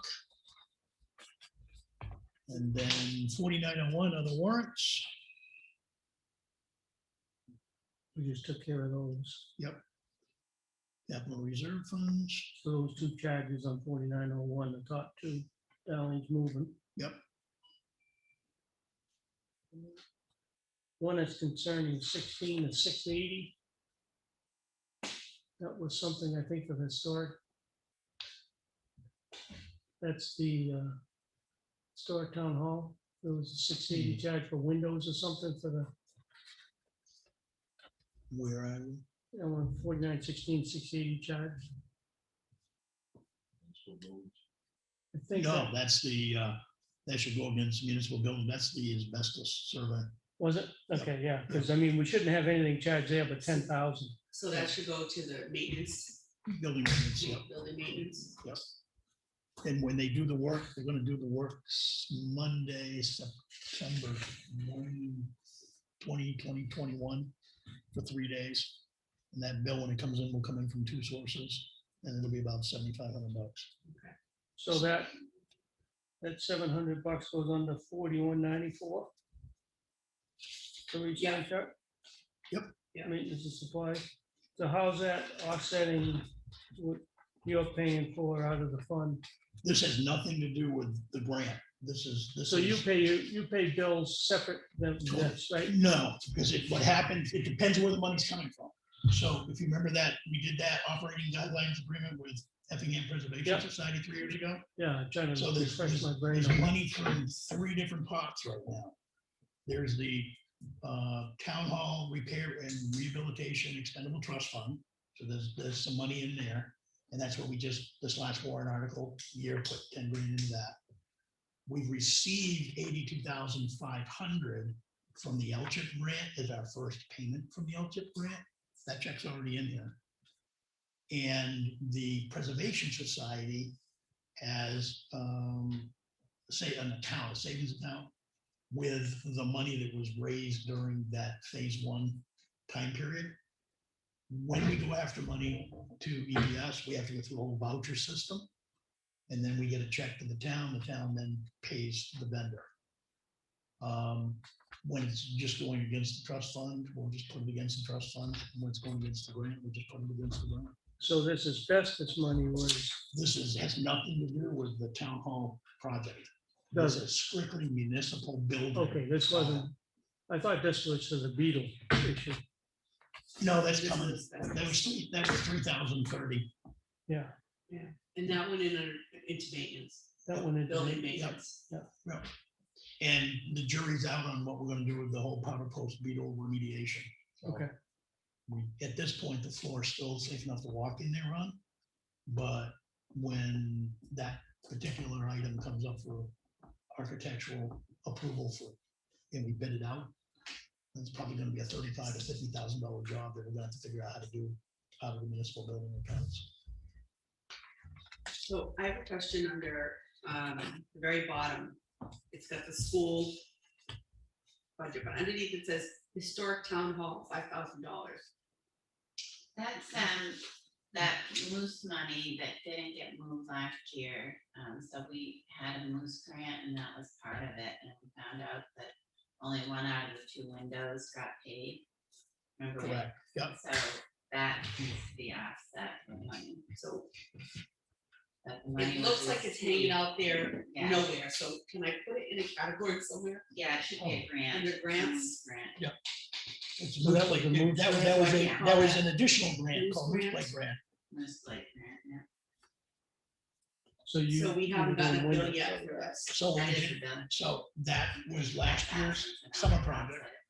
The moose plate grant paid 10 grand, the town out of the, Okay, so move this to grants. I'm not sure if we took it out of the ETF or we took it out of EPS funds, but the 10 grand that we were responsible for also got added to that. Okay. So Any you other have questions? charged something to that 5,000 already? You said you've done 1 window? No, But it was really, we did all 8 windows. Oh, so there This was, grant has been cleared. this is done. This is Yeah. done. So you spent 5,000. We spent 5 grand. Okay, so you ended up getting 5,000 per We grant. Yeah. got 10,000. We got 10,000. No, 10,000. we got 10,000 in grant. And they basically, we paid it out 10 grand up front and then with the reimbursement from. Yeah, so a friend, I just look at the right, and there's nothing but, Susan. Nope. you know what I mean? Yeah, I do. Other, yeah, so I don't like that either. yeah, And then Moose Plate, I mean, it wouldn't hurt to have a Moose Plate grant underneath your grant areas, because we just applied for another 10 grand, which we've got a shot at, so. But it's still gonna be for the historic town hall. project. So I'm gonna put historic town hall / Moose Plate grant. Yep. And move it up to grants. Yep. That's how I'll check with you too. And then, but then in that budget line for the L-chip, I can put the 825 under the budget. And then Yeah, just even with this you- Moose Place grant, I could put $10,000 under the budget. No. 10,000 was last year. Last year, okay. Okay, had nothing to So do with nothing, this year. so Yeah. this just got paid out this year. It should. Yeah, because we didn't have it making our last payment last year on windows. I missed the whole last year part. I did too. I just caught it now too. Okay. You guys know what you're talking about. We're still catching up. That's okay. All right, got it. All right, L-chip. cool. Just so you know, now that we're at the back end of it. Once you take out all the superfluous stuff. Yeah. About 40%, just under 40% of our total budget, Okay, 2.2 mil budget. Good. Okay, which we obviously know that there's a lot of money, like welfare is not spent, the 40,000 for the police chief is not spent. So we expect it to be under. we do. We do. So we know we have a lot of expenses not paid yet. And obviously auditors. Yep. You know, so there are, so we're, you know, we're in the ballpark where we should be with extra. What we want, at least what it appears to me right now. You guys agree? I do. You can get me on the ambulance, we still getting reports from the ambulance? I don't have no name. Are we getting reports monthly? They're on the website. Oh, they're on our website? They're quarterly. Oh, Well, they're doing a monthly with quarterly totals, or how they doing? Okay. monthly recording. Yeah, okay, good. I'll download them. I didn't realize you got them on the website now. That's awesome. All right. Any other questions on this one? You gonna come in here and copy? Copy what? Copies. Ambulance report. I'll just include it in my pile. So the question I have for you, next item up is the IPS. Do you want to do that today based on the time, or do you want to do it? next week?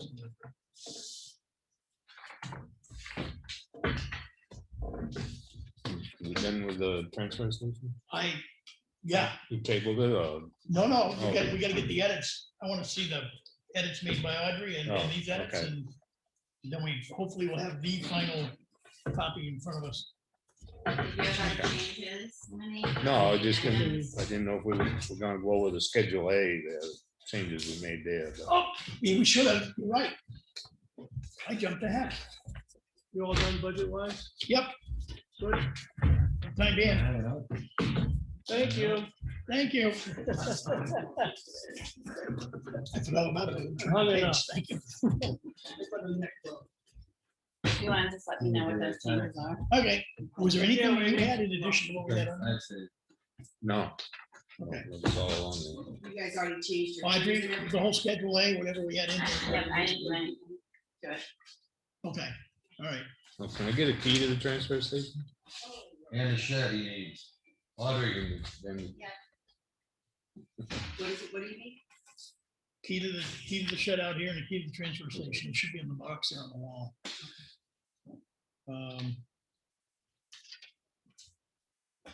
Okay.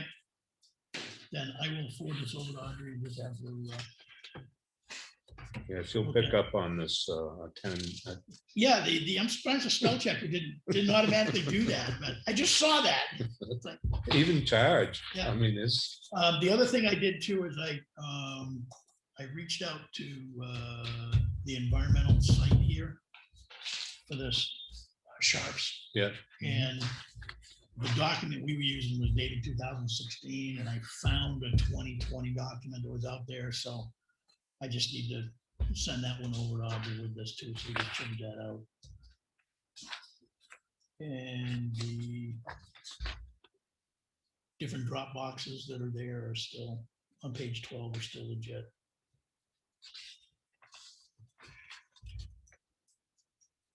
And I asked the chief around what we would do, and we don't have the capability because we don't have a lock storage capability to take them.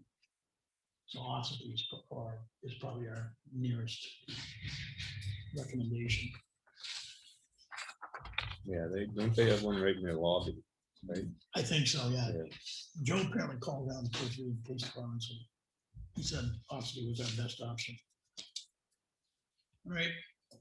Anything else? You guys already changed all the fees and everything for the transfer station, or are you going to change fees? No, we just use a standard. We actually, because of, we had to change all the locks last year anyway. So when we did that, we changed all the keys at that time. So there, No, the fees for the transfer station. no fees, we've already made amendments in here, edits, there, I'm sorry, fees, that's actually keys. Fees. That's where the consonants don't ring well with the hearing aids.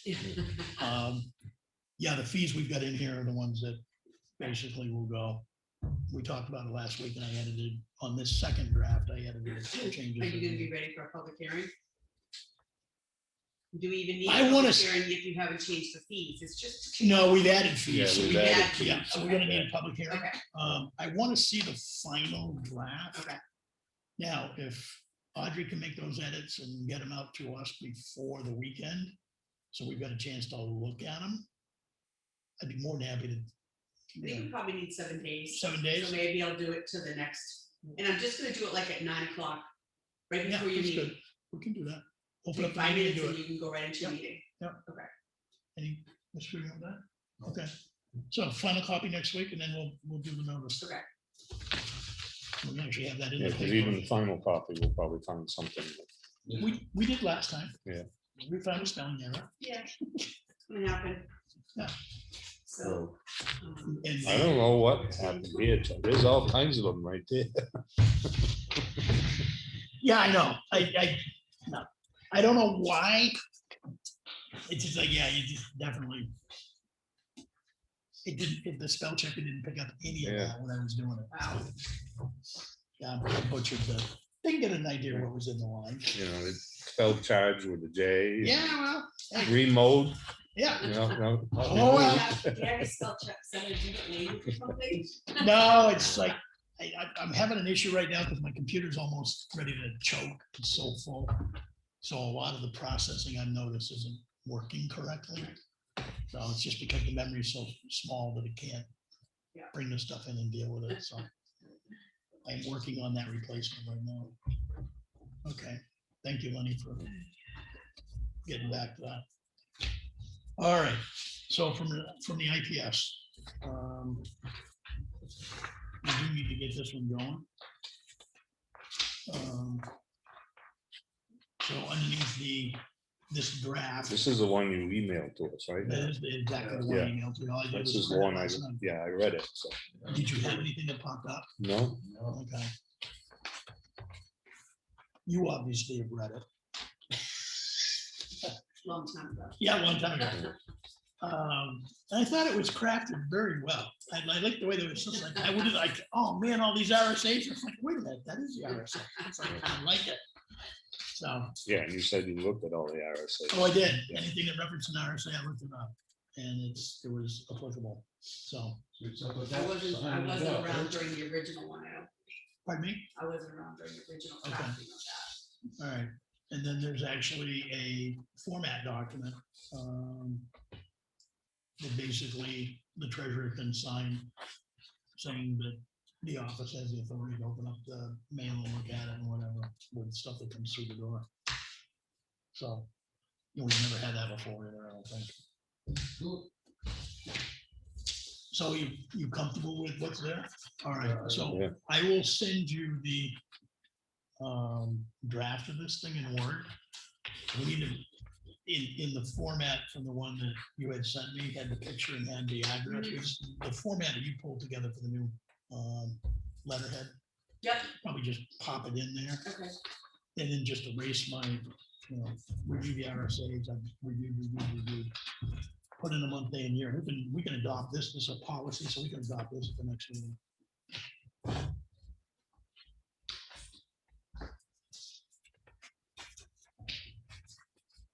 All right.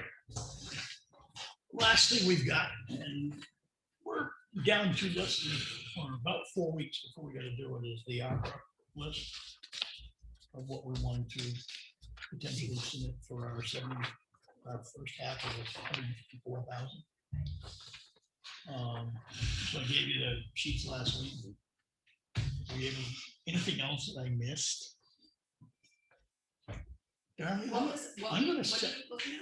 I'm gonna send this over to you because of your background. You made some things that I have put on here. So, what I did is I went through the NHMA. I sat through their presentation on the whole ARPA money thing. Yeah. And then Audrey's been getting the SAMs and the DUNS numbers and get into the site to pull up the information for the application. Yeah. We need to define what it is we want to submit from a list. And there's 5 categories that basically we can try to look at filing under. If we have something in that category, it fits. If it doesn't, we can't get it. Okay. What I tried to do is in each of those categories is to pick out what I thought we might have a discussion Okay. to be able to do something, but we've got to come up with some price figures around some of these. Is Audrey already working on this? Did she? I don't know that. I think I gave her a copy of it last week when I gave a copy to Lenny and Okay. Tom. But I will forward it over. Because we do need to address this one to be able to determine what we want to do and what kind of money we want to go after. Because if we don't go after it, they're just gonna divvy it up and give it to everybody else. Right, exactly.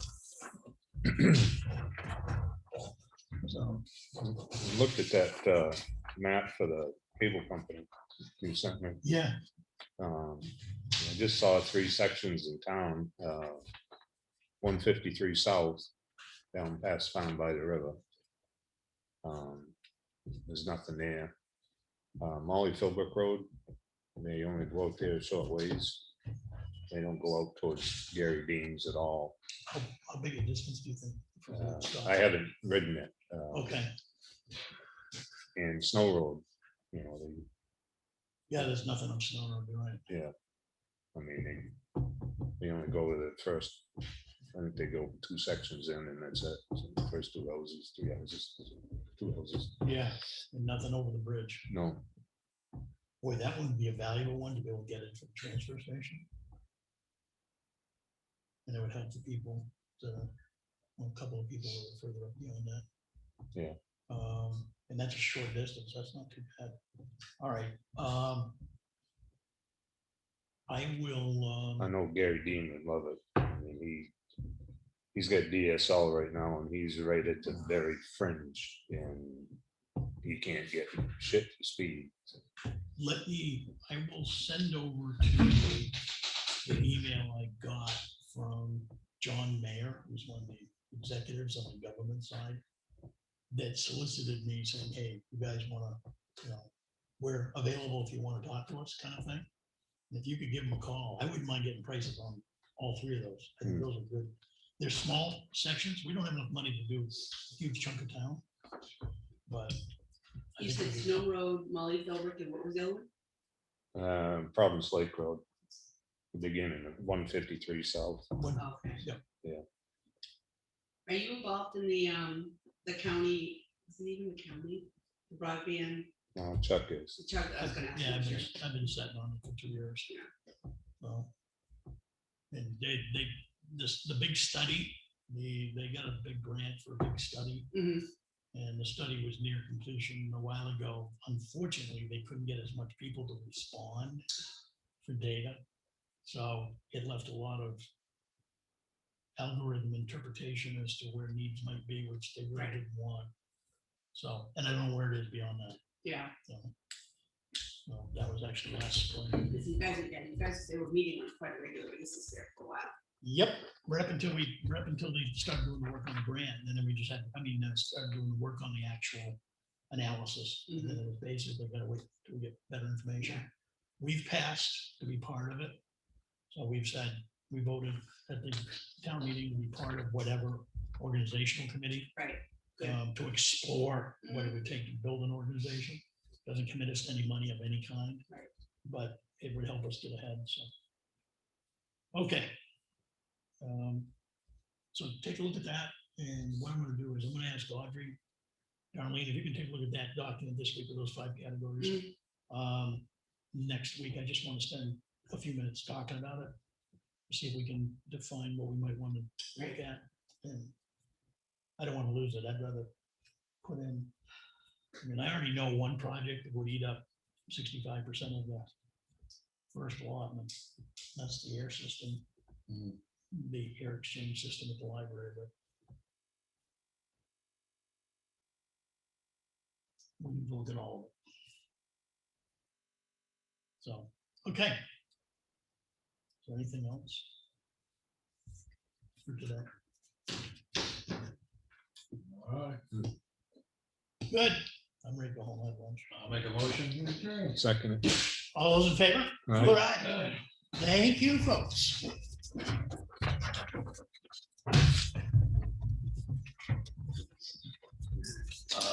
What's up on next work? We got one, Yeah. 21st. Randy's supposed to be in at that time. He's been asked to.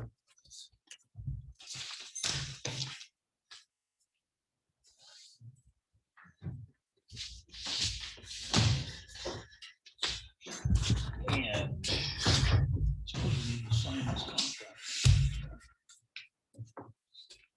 Yeah, we have to decide what we're gonna purchase there, so we get this grant. And can't do it this week because Deanne is not here. Okay, And I don't know if we have to include the canceled check to go with it, so.